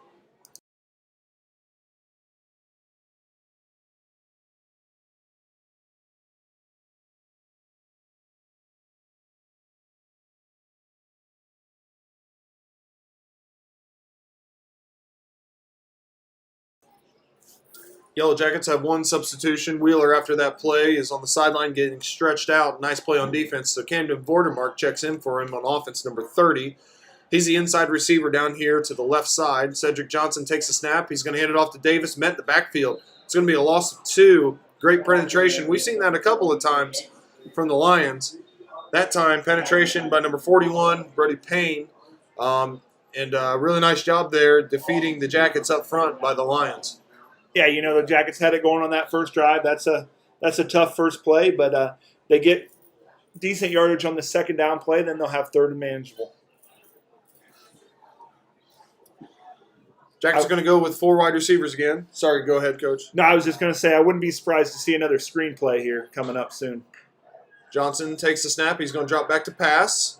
Forced up in the pocket. He's going to run away from the first defender, but then number 41, Brady Payne, makes a nice tackle. Positive yards for the Jackets as they gain 3. Going to bring up a 3rd and 9.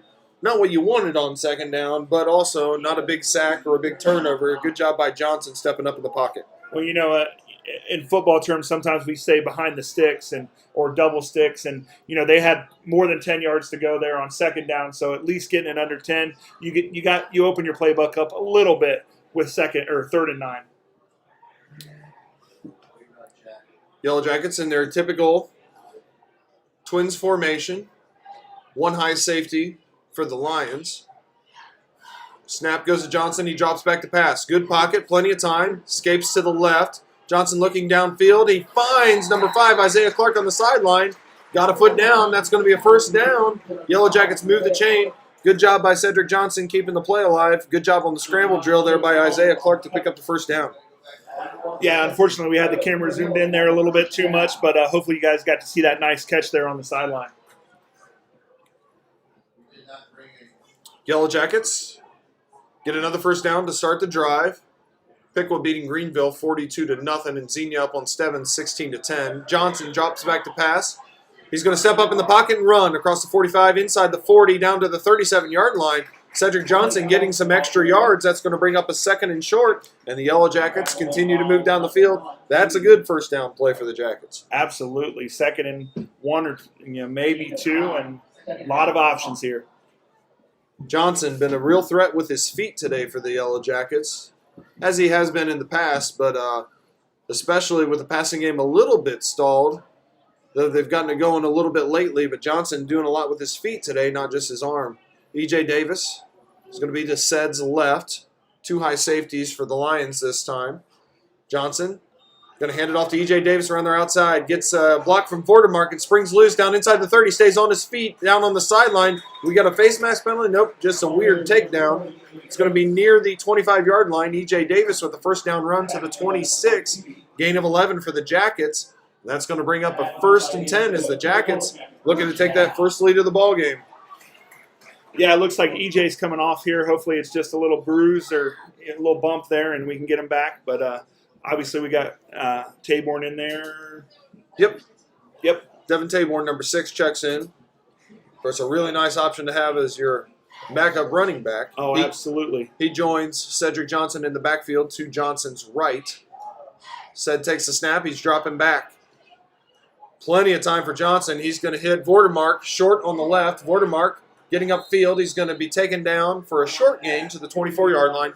Only a gain of 2. But once again, a lot of bad things could have happened on that play. Good job by Johnson and Vordermark protecting the ball and getting something positive.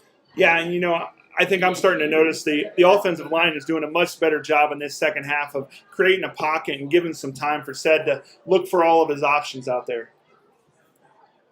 E.J. Davis back in the ball game as he joins Johnson. 2 receivers up top to the right. Sam Reynolds, and Cam Vordermark. They're going to be joined by Isaiah Clark. And then solo down here to the left, Avante Martin, who had a catch in the first half for 31 yards. Johnson takes a snap, drops back to pass, blitz this time. Oh, just tries to hit Avante Martin over the middle. So the Lions bring the pressure. The Yellow Jackets had a nice play called for it, really. You like those slants over the middle against that inside pressure, but just not able to connect. Johnson had to get rid of it a little quicker than he wanted to. Yeah, and right before the snap there, that cornerback down here on the bottom side of your screen jumped up on the receiver, and it was a perfect call. Just couldn't quite connect on that. 3rd and 8, 3:44 to go in the third quarter. A quickly moving game. Well officiated. And both teams doing a nice job of playing pretty clean football. Johnson gets some pressure, hits the screen on the backside to Avante Martin. He works inside the 15, down near the 12, ball on the field. Looks like the Jackets might have come up with it. We'll see what the officials say. Yeah, both teams are pointing. It's going to go over to New Richmond. So the Yellow Jackets would have had a first down, but the fumble gives it over to the Lions. They'll take over on their own 15-yard line. Yellow Jackets threaten, but the turnover is going to give the ball back to New Richmond. We'll pause for just a second and come back. 3:33 to go in the third quarter. 7-7 is the score.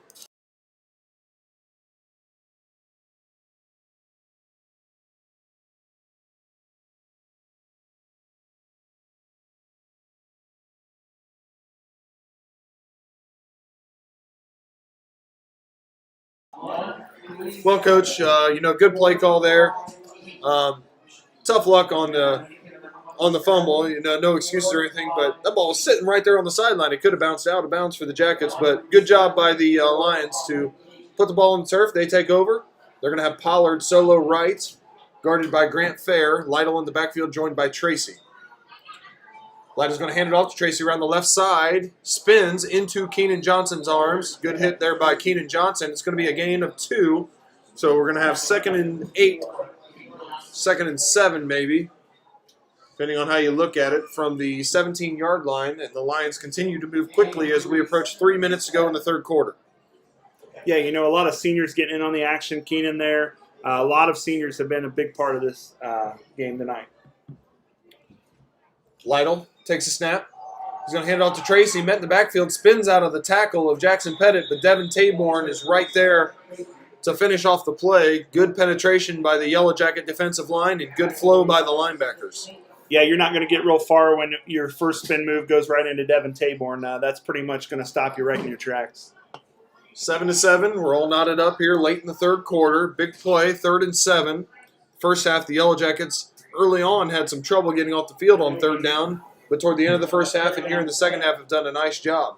3 receivers to the right. Lytle will work to the right. He's going to hit Bowman underneath. Out near the 25-yard line. Looks like just enough for a first down. No, they're signaling 4th down. Now they're signaling. Official put his fist up. Now he's going to say first down. So that is just enough for a first down. 2:22 to go in the third quarter. Nice play there by Lytle. They like those little underneath crossing routes, don't they? Yes, they do. They do a nice job of just getting them off in time. Lytle with the empty backfield. He's going to keep it himself. Bo Davis has Lytle in his grasp. He works out of it. Eventually taken down by Devin Taborn and Keenan Johnson. Lytle makes something out of nothing there. Looked like maybe a loss or no gain on the play that turns into 7. That's what an athletic quarterback can do. Yeah, it almost looked like, they weren't ready for that play, but made something out of nothing there. Andrew Royalty will check in and give Tracy a break in the backfield. We're going to have 3 receivers to the top. Solo with Pollard down here to the right. Handoff goes to Royalty around the left side. Gets a couple nice blocks. He's going to work near a first down. Looks like he has just enough for a first down. Gain of 4 for Royalty on the handoff from Lytle. And indeed, that is a first down. Move the sticks. Second first down of the drive for the Lions as they work out to the 36-yard line. Lions moving quickly. Trips to the right. Fake handoff. And now the pass is going to go to number 15, Bowman, who breaks a tackle. He's going to work out near a first down. Looks like a gain of 9 to the 45-yard line. Going to bring up 2nd and short. 2nd and 1 on the left hash as the Jackets make a substitution. Number 50, Michael Frank, gets in for Jaden Swiger. Snap goes to Lytle. He's going to hand it off to Royalty again. He'll pick up enough for the first down out just over midfield to the 49-yard line. It's going to be a gain of 6. Bo Davis is going to ask to come off for the Jackets, as he looks like he's banged up a little bit, maybe a wrist. And we're going to pause for just a moment as the Jackets training staff is going to come out and check on Davis. 1st and 10 for the Lions. With 1:02 to go in the third quarter, we'll be back in just a minute.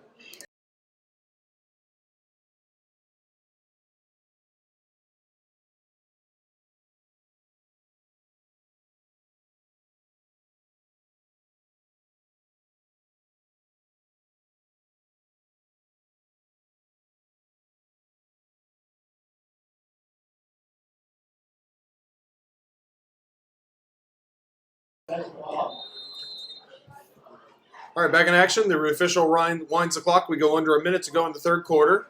Lytle fakes the handoff, hits Bowman again, sheds a tackle. He's going to get a first down to the 35-yard line, gain of 14 on the play. And the Lions continue to move quickly as the chains are the only thing slowing up the Lions right now because first down after first down.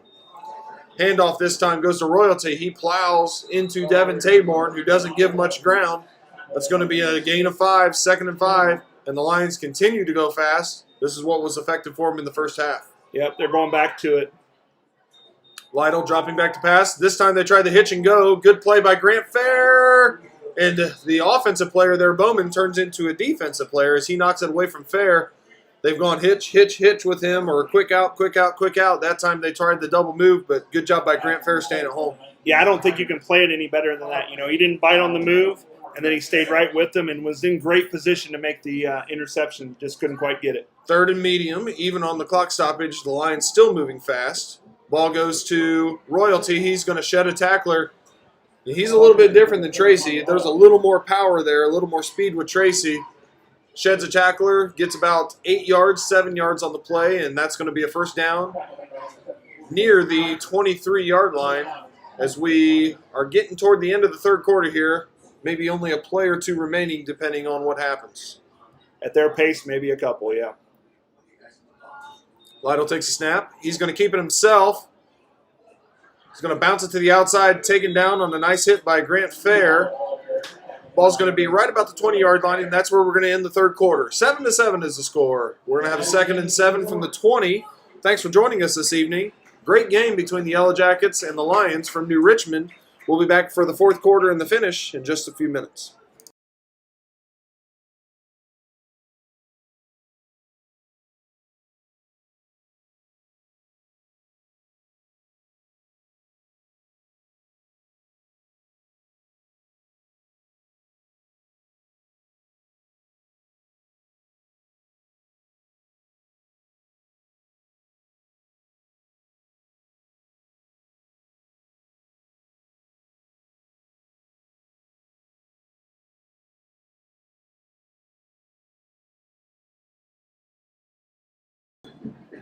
Okay, back here as we get ready for the start of the fourth. First of all, Coach Ward, you know, West Carrollton unfortunately can't play against us. We hope everybody's okay there. So you're scrambling for a game. I don't think we could have lucked into much of a better game than this. I mean, this is two pretty evenly matched teams and a really nice matchup.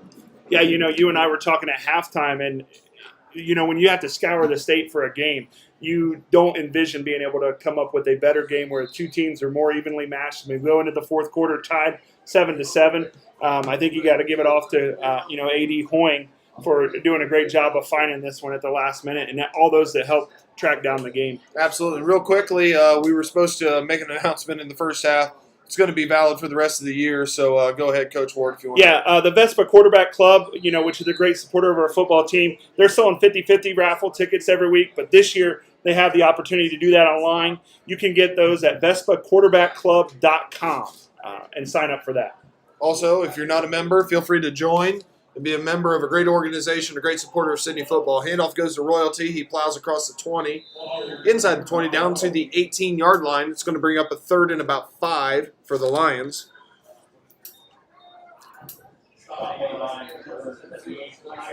So 3rd and 5 from the 18-yard line. Big play here as we We're in the fourth quarter, so in a tie ball game, everyone's big, but especially third down plays deep in your own territory. Lytle has Royalty to his right. He's going to fake the handoff. He's going to pass and hit Tyler Sininger. Sheds a tackler on the slant. Nice play there. Where they hand it off to Royalty, hand it off to him, fake that handoff, little play action or zone read, and then they hit the slant on the backside. Yeah. Late substitution for the Jackets. Lytle is going to work to the right, cut back to the left, reaches for the end zone, and he hits the line for a touchdown. Quarterback Luke Lytle runs it in from 3 yards, and the Lions regain the lead with 11:18 to go in the ball game. That makes it 13-7. Yeah, that's a really good drive by the New Richmond Lions there. You know, they needed that. The Jackets had some momentum, and they were able to get a drive together. Obviously, they went back to using that fast-paced offense to really go to their advantage. So 13-7, extra point pending by the quarterback and scorer of that touchdown, Luke Lytle. Good snap, good hold, good kick. Lytle puts it through. That makes it 14-7. And we'll be back as the Yellow Jackets look to try to tie it back up. They trail by 7 with about 11 minutes to go in the ballgame.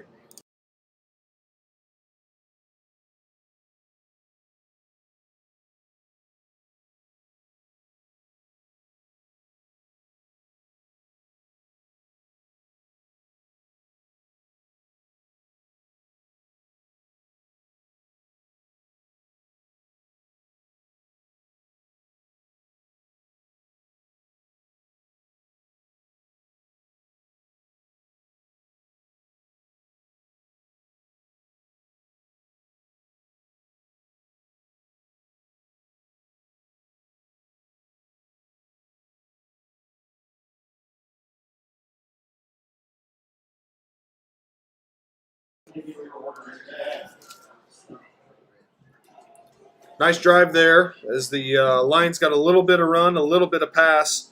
Lytle goes 4 for 5 for 57 yards on the drive, but I thought they got a nice little shot in the arm from the backup running back there, Royalty, as he had 27 yards and added a new dimension.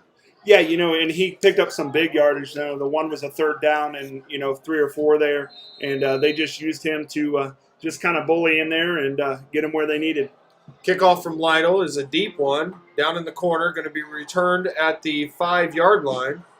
That's going to be Jai Wheeler as he works up the right side. He's going to get across the 30. Nice return by the sophomore, seeing his first touch of the year at the varsity level. Gets out to the 31-yard line. The Yellow Jacket offense will take over right there, 1st and 10.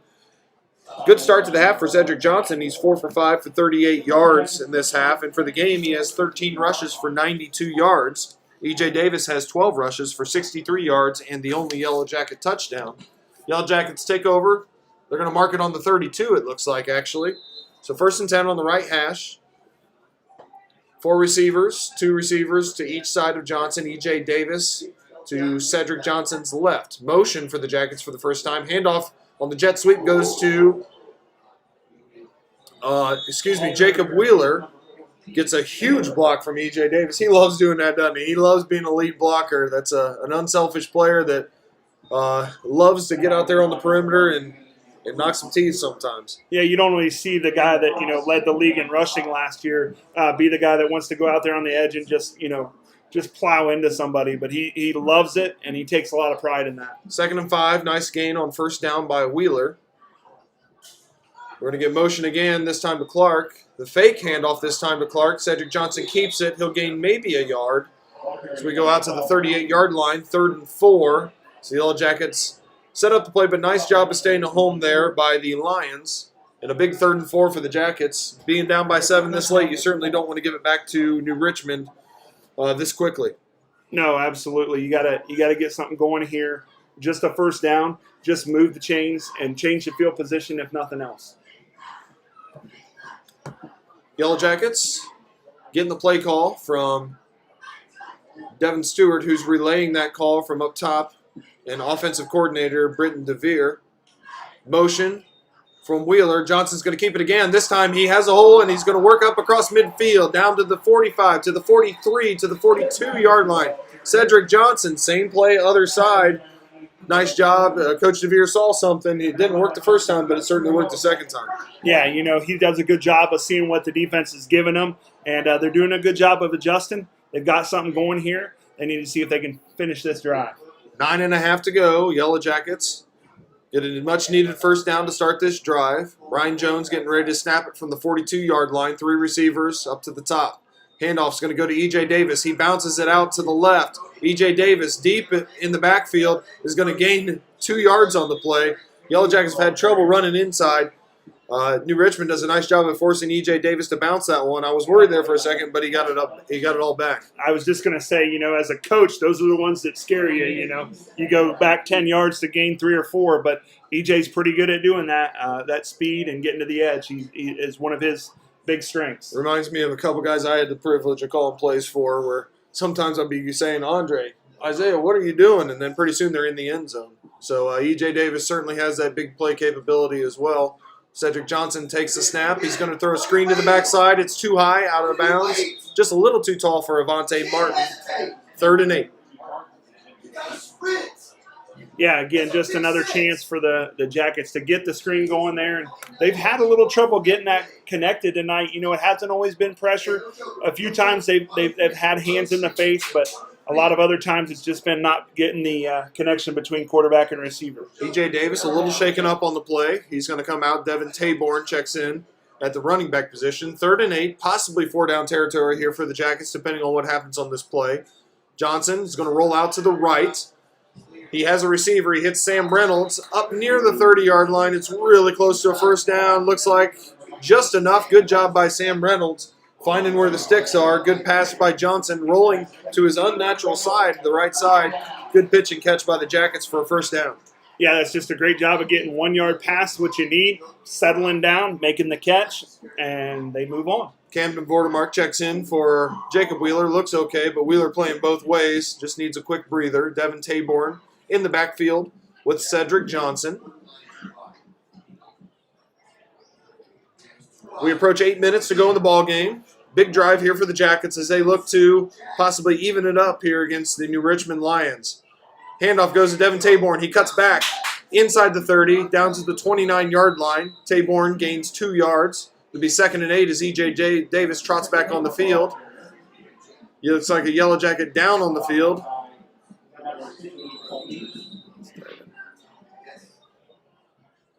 It's Devin Taborn. Devin looks like he might be okay trying to shake off an injury, so he's going to come off the field. Hopefully Devin is, of course, a huge part of the defense that, let's be honest, Mike's played pretty darn well tonight against a high-powered offense. Absolutely. And even last week, I know it was a losing effort, but giving up 20, anytime you keep it in that range, you're giving yourself a chance. Especially with the field position that Devins had sometimes last week. We are under 8 minutes to go. Clock is running. 7:45. 2nd and 8 for the Jackets on the 29-yard line. E.J. Davis in the backfield to the left. Cedric Johnson takes a snap. He's going to roll left. Johnson gets a block from E.J. Davis for a little extra time. Throws that one. Probably a wise decision there by Cedric Johnson. Good coverage by the Lions. He was trying to put it in a place where either Avante Martin could catch it or nobody could. And it, in fact, was nobody could catch it. That'll bring up a 3rd and 8. Yeah, big upcoming play here. You don't have to get all 8 this time, but you got to get something here to set yourself up for the 4th down if so. Yep, definitely 4-down territory for the Jackets here. Too far for your field goal, and you probably don't gain too much by punting unless you happen to lose several yards on this play. No, the usual here is Coach Dunge is probably in Coach DeVere's ear saying you've got 2 here. You got 2 downs to get the first. 7:35 to go. Clock is stopped. Snap goes to Johnson. He's going to go back to the screen to the backside to Sam Reynolds. Reynolds catches it, works up to the 25-yard line. 26-yard line, we'll call it. Gain of 3. That's going to bring up 4th and medium, 4th and 5. So, just like you said, Coach Ward, Jackets definitely called that play in mind with going forward on 4th down. Sam Reynolds is down on the field. Hopefully he's okay. We'll pause for just a moment while he's being attended to.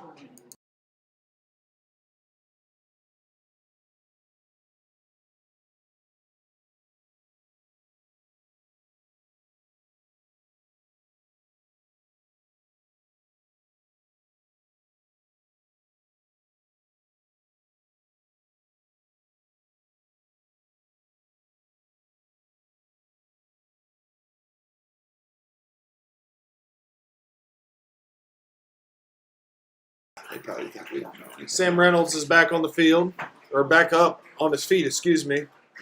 So he's working off the field. Looks like maybe a lower leg. Hopefully Sam's okay and can return soon. Well, Coach Ward, we've seen it the last couple of weeks. The Jackets have set up those screens, and then have eventually hit one over the top. Maybe not the play call here on 4th and short, where you're probably expecting some blitz, but something that we saw earlier that they weren't quite able to connect on. What do you think about a slant here, maybe, or possibly even E.J. Davis on the perimeter? Yeah, I think those are all good options. We'll just have to see which one of them they go with, or something else that Coach DeVere's got in his pocket. Big 4th down play here as we approach 7 minutes to go in the ball game. And it's going to be 4th and 9 instead of 4th and 4 as the Jackets start a little too early. Mental mistake for the Jackets there. Similar to a couple of drives you saw in the first half. They get down here, get in a crucial position, and then shoot themselves in the foot a little bit. Yeah, now the one scoring drive the Jackets have had, they were able to overcome that penalty. Let's hope they can do that on this one as well. Well, it's going to be 4th and 9. Still not undoable. 4th and 10, actually. The proverbial 6-yard penalty there, it looks like. Yeah. Cedric Johnson has E.J. Davis to his left. The Jackets are surveying the defense. Jai Wheeler in the ball game for Sam Reynolds. He's solo down here to the right. E.J. Davis will move now to the right side of Johnson. Play clock under 5. Johnson takes the snap, drops back to pass. Blitz coming. Johnson forced to the left. He's going to try to hit Wheeler, but it's going to be picked off down the sideline. The Lions are going to get a pick 6 here. I believe that's number 15 Bowman. Is that correct? I think that's number 15 Bowman. The Jackets put themselves in a 4th and 9 after the penalty. Johnson tries to make a play. Nice job of stepping in front of it there by the Lions and returning it all the way down the right sideline. Big play for New Richmond. Not a good one for the Jackets. Yeah, at this point in the game, that's a really tough play. You talk about momentum changers. When you have a chance to score 6 and it goes the other way 6, it's just not good. Still plenty of time for the Jackets. I'm sure they'll have to move a little bit quicker than they're accustomed to, though. 6:39 to go, extra point coming up here as the Yellow Jacket defense comes on the field, and the Jackets are going to have to take a timeout because the defense wasn't quite ready, and we could hear the coaches next to us. They were going to definitely go for 2 and probably pick up an extra point there. So good timeout by Coach Dunges. We'll pause for just a moment as the Yellow Jacket defense collects itself and tries to block this extra point. New Richmond 20, Sidney 7. We'll be back in just a moment.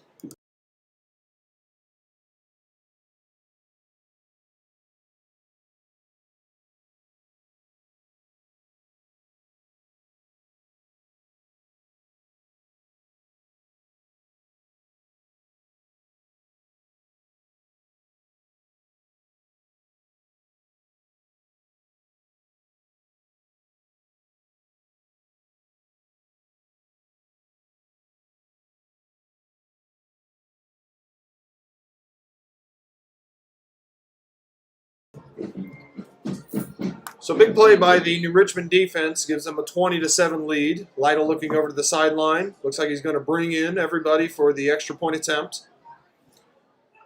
Yeah, and that's not something you see all the time, but there are a lot of high schools that do that. Basically, they're looking for numbers on the outside to try to get a quick, easy 2. Especially when you have a kicker that's such a great athlete and the quarterback in Lytle.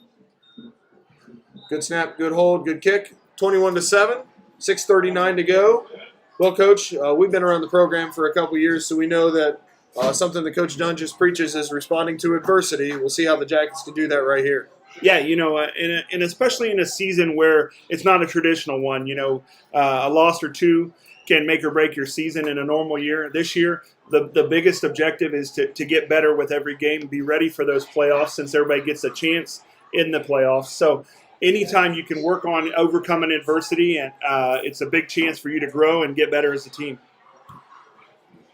Yellow Jackets making a substitution on their kick return team. Looks like they're going to send back Jai Wheeler along with Isaiah Clark. And also Camden Vordermark's going to join E.J. Davis on the second line. Lytle set to kick it off from the left hash again. He has a little bit of wind behind his back. It's the flag, of course, at half-mast. Remembering all of those from 9/11. Did I read that? That's 19 years ago? My goodness. Yeah, it doesn't seem possible. You know, I was just in college at the time, but definitely remember where I was at that day and when that happened.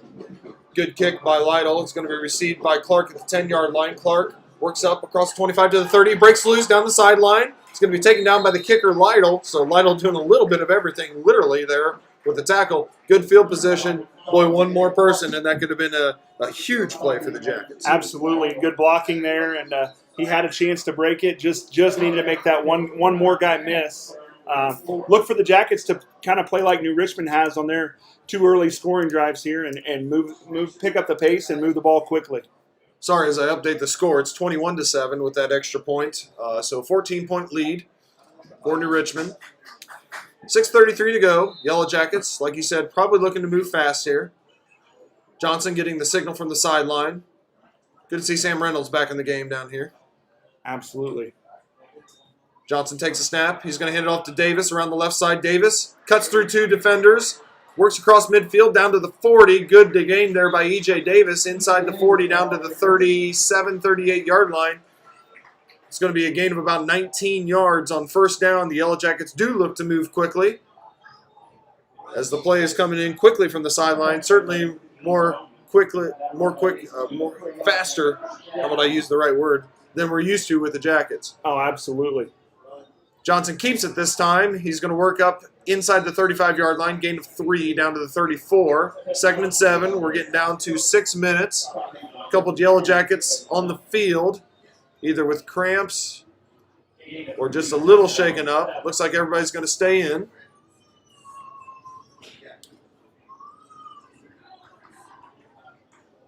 Yeah, it looks like the center there, Brian Jones, is having a little trouble with cramps. Now he's down again. Looks like he's got some sort of issue there. So we're going to bring in a new center. Jackson Pettit's going to come in. Hopefully he can get a couple practice snaps in. 5:46 to go. Trainer Beth Denkelson is out on the field to help Brian Jones with what we hope is just a cramp. 5:46 to go in the ball game. Jackets trail by 14. We'll pause for just a moment while Brian Jones is attended to.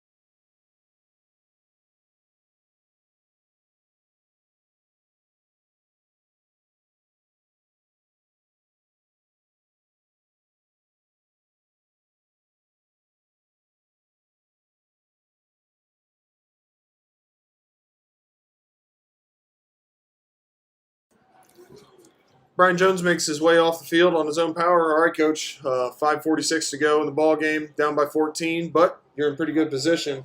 What are you looking for here? I think you gotta take some shots here when you get a chance. 2nd down and 7. You know, you got to get the first down at some point, but you're going to have to take some shots here with 5 minutes left to go in the game. 2 high safeties trying to prevent some of those deep shots. The Yellow Jackets switch their formation a little bit here. Maybe setting up for a screen. There's a handoff to E.J. Davis, looking to throw the ball, and he is going to chuck it up, and it's going to be picked off. Picked off by number 19, Bo Snyder, as he's going to work his way up the left side. He's going to be tackled and taken down out across the 30 at the 32-yard line. Yellow Jackets reach into their bag of tricks, but it doesn't. That play has worked to the Yellow Jackets' benefit in the past, but not this time. There's going to be E.J. Davis is down on the field. Hopefully he's okay. But a big turnover. Turnovers have kind of been the theme here in the second half for the Yellow Jackets. Yeah, unfortunately, you know, those are all they were a factor last week, and they were a factor the other way the first week against Greenville when Sidney was the beneficiary of a lot of turnovers by Greenville. They're always going to be, you know, when teams are evenly matched, they're always going to be a big part of the game. So we'll pause for just a moment as E.J. Davis is getting attended to. Hopefully he's okay. 21-14, 5:14 to go in the ballgame.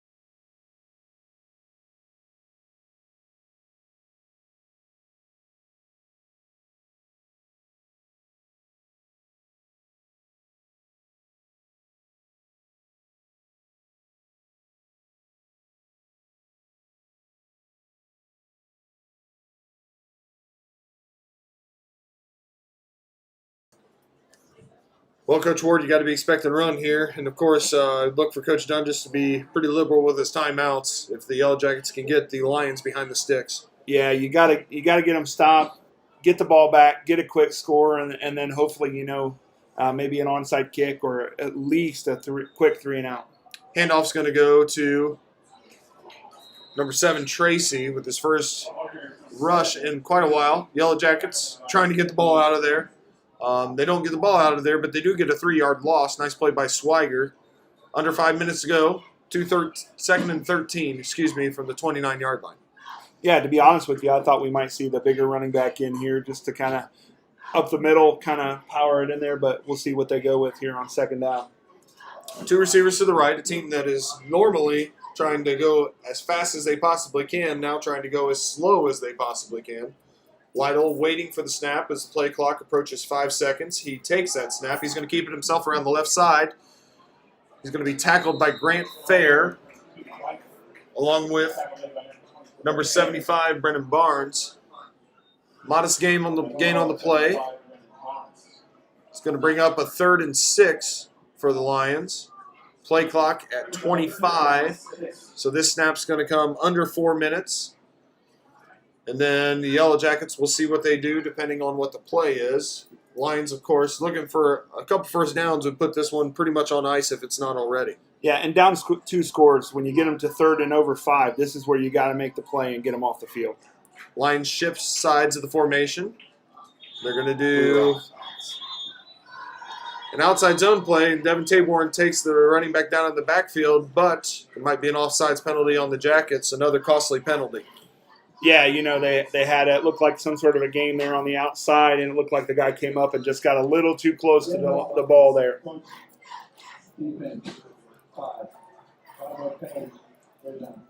Well, mistakes have been the name of the game, Coach Ward, for the Jackets. A couple turnovers, big pick 6 for the Lions. But you got to give New Richmond credit. They have not made the mistakes, and they've certainly capitalized on the Jackets. Yep, they've had a pretty clean game, and that's been the difference in this game. Turnovers, penalties, and just miscues. So that'll bring up a 3rd and short, 3rd and 1, after a possible 3rd and 6. So obviously very different on 3rd and 1. Heavy formation. Lytle's going to keep it around the left side. He's going to pick up the first down. He's going to get out to midfield. Still not down. Down to the 42-yard line where he's finally taken down by Camden Vordermark, Grant Fair, and Jai Malveaux, but not before an important first down. And now Yellow Jackets with only 2 timeouts remaining. New Richmond's really looking at taking this thing deep into the clock. Yeah, Jackets options are getting more limited as we go. Probably looking at, even if we get a stop here, they're going to have to try to score quickly and get it onside after that. Play finally comes in as Lytle relays that to the offensive line, which has done a really nice job for New Richmond, both rushing and pass protection. Handoff goes to Tracy, working around the left side. It's going to be taken down for a short gain, if any, and we're going to get a timeout by Coach Dunges with 2:43 to go in the ball game.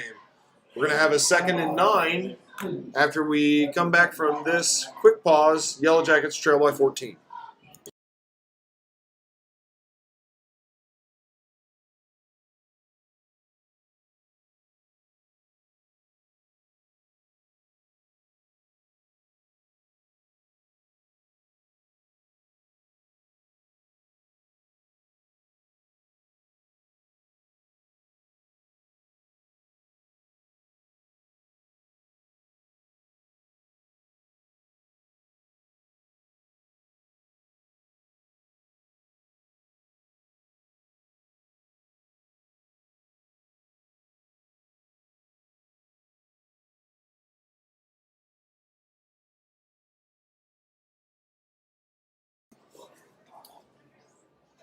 Back here at 30-0 field, Sidney Memorial Stadium. New Richmond's got a nice ball club, don't they, Coach Ward? They do, and as we've mentioned, they've played a not mistake-free game, but a really solid, well-played game. Lytle's going to follow Royalty to the left side. He's going to work across the 40-yard line. Short gain. Coach Dungeon's is going to take his third and final timeout, second of this drive. It's going to bring up a 3rd and 7, 3rd and 8. Yeah, you hate to say that, the game is lost, but it's going to be a huge third down play here, and if they're not able to stop them here, it's going to be do or die. It's going to be drastic times for the Jackets. Well, we thank you all for joining us. Hopefully everything came through nice and clear. We know our audio is not perfect by any means, but we appreciate you bearing with us. A couple of shout-outs. First of all, the cheerleaders, the band, and all of those involved with those, the advisors and the directors.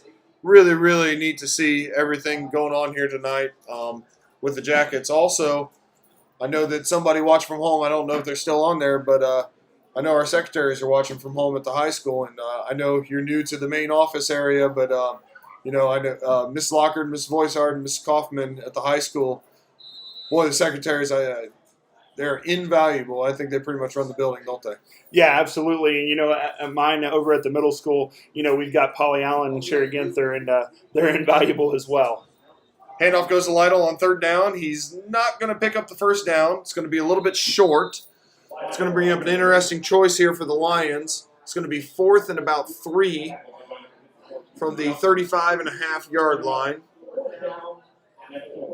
Another shout out tonight. I have a wife as a trainer, not here at Sidney, but Beth Dengelsman has been very busy out there tonight as a trainer for Wilson Health, and it's really nice that we have their services to help out with any injuries and things here at all the schools here at Sidney. Absolutely, she's one of the best. There's no doubt about that. Under 2 minutes to go.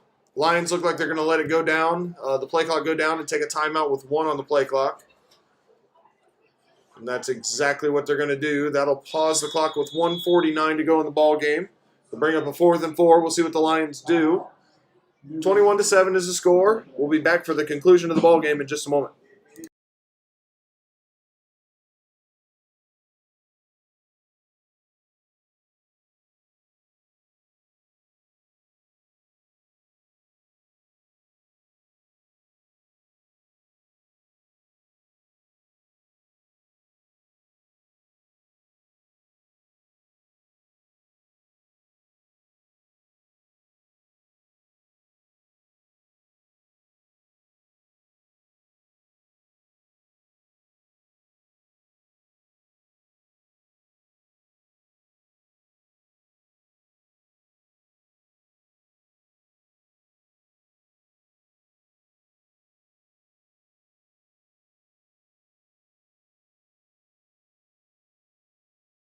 Well, interesting dilemma here for the Lions, Coach Ward. You can really make an argument for either way, going forward or punting it.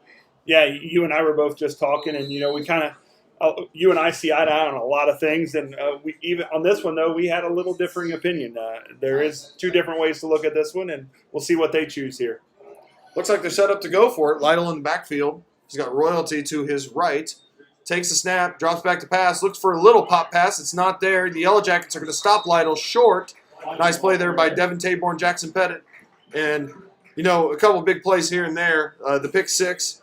But, boy, you got to say the defense really played well with Coach Coleman tonight. Yeah, absolutely. I mean, I know the score says 21, but you can take 7 of those off real easy with the pick 6. So, we're looking at a 14-point game given up for the defense, and Coach Coleman's got to be happy with that. I know you're never happy with a loss if that's the way that it shakes out for the Jackets, but he's got to be happy with the way the defense has moved this year. I know they're going to a different front than what they've used the last couple years, but it seems to be pretty effective so far.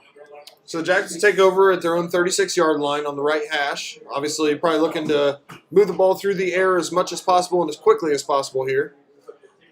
Going to be 3 receivers up top, with Sam Reynolds by himself down here to the right of Cedric Johnson. Johnson looking to pass. He's going to hit Reynolds on the quick out. It's going to be enough for a first down, gain of 11 or 12, out of bounds, and the clock stops. So only 3 or 4 seconds off the clock, gain of 12. That's a nice start. We actually have a New Richmond Lion down on the field for the first time with a little bit of a mini cramp. That's Caden Pollard, the senior wide receiver and linebacker. played a nice game on both sides of the ball. Of course, a huge play in the first half on that touchdown catch. Yeah, absolutely. That was the play of the first half, and probably the pick six has definitely been the play of the second half so far. Jackets looking to score quickly, or as quickly as they possibly can. They're going to send 2 receivers to each side of said Johnson.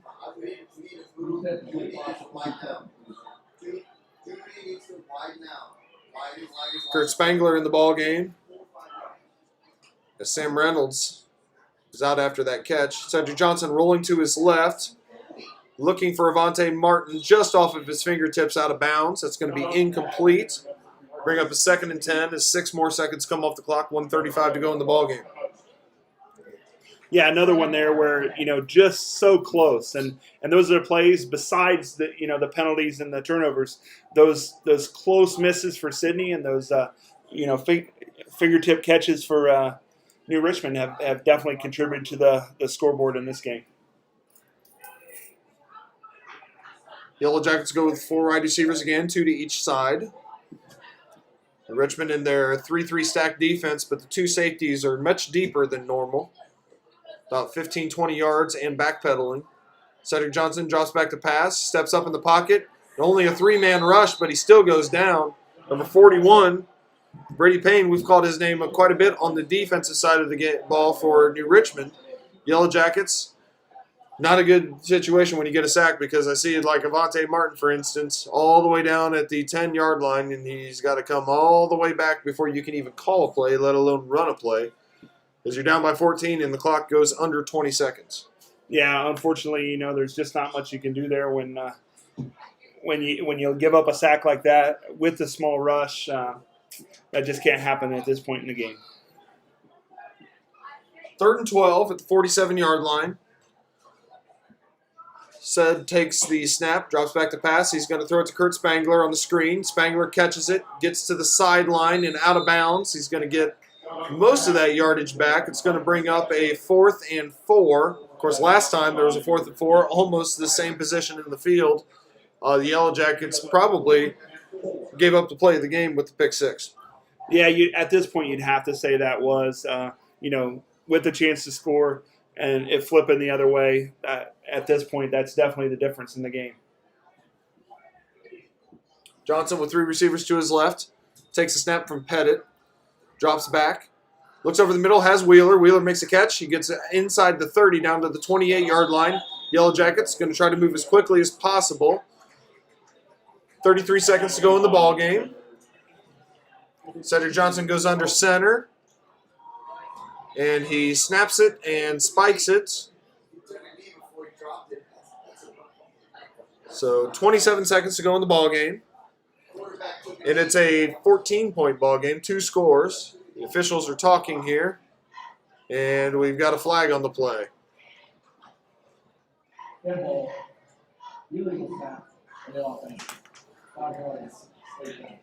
Yeah, 5-yard penalty for the Jackets. Sorry, Coach. Go ahead. No, it looked like Cedric might have fumbled the snap there or maybe even had a knee down there as he was trying to get it.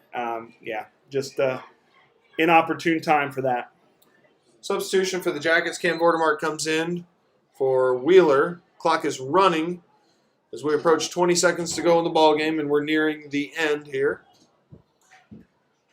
Johnson takes the snap, drops back to pass. Only 2 men rushing this time for the Lions. Johnson running around. He's going to hit Isaiah Clark along the sideline, right near the first down sticks, close to the 18-yard line. Good pass by Johnson. Good catch by Clark, but only 9 seconds left. We'll see if the Yellow Jackets, though, can get a score, although probably not enough time to even get a score and the kickoff off. Yeah, I mean, obviously the only chance you have is to score on this play, but most likely still not going to get a chance to get a kickoff after that. Passing game has been a little bit better here in the second half, of course, except for the pick 6. But Jackets were unable to move it through the air in the first half. They have been able to here in the second half. Johnson drops back to pass, looking toward the end zone, scrambling around. And he's going to be taken out of bounds, and that's going to be the last play of the ball game. So a loss on the play. New Richmond comes away with a 21-7 win as they go to 3-0 on the year. Coach, that's a nice team over there. The Yellow Jackets, I wouldn't say they played horribly by any means, but just too many mistakes at inopportune times. It almost feels like a repeat of last week. I know the score's just a little bit more of a difference this week, but last week I thought it was two pretty evenly matched teams. Same thing again this week. Just a couple plays that are a big difference in the game.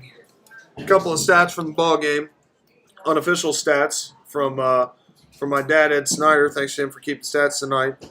Luke Lytle, the quarterback for New Richmond, 15 for 20 for 150 yards, 1 touchdown, and 2 picks. Also, 16 carries on the ground for 47 yards and a touchdown.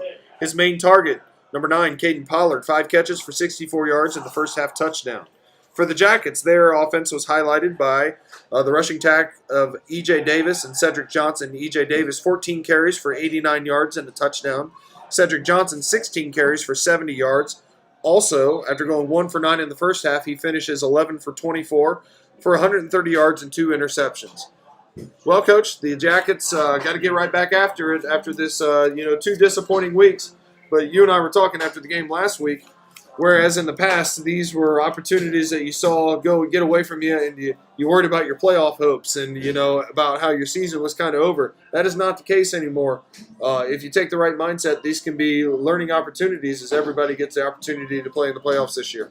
Yeah, you and I were on staffs before where 2 losses at any point in the season would have prevented you from the playoffs. And this year, it is a nice opportunity for them to just grow throughout the season. And as long as you're at the right place at the end of the season, you got a chance to make some real noise.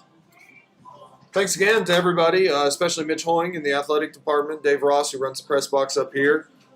Thanks to the football team for putting on a good performance. We appreciate New Richmond coming up and giving us a really nice contest here tonight.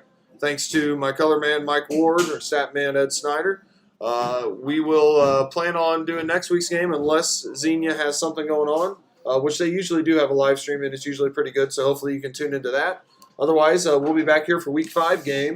Right now, tentatively at home against Xenia. Once again, the Yellow Jackets fall to 1-2. New Richmond improves to 3-0 with a score of 21-7 over the Jackets. Thanks, everyone.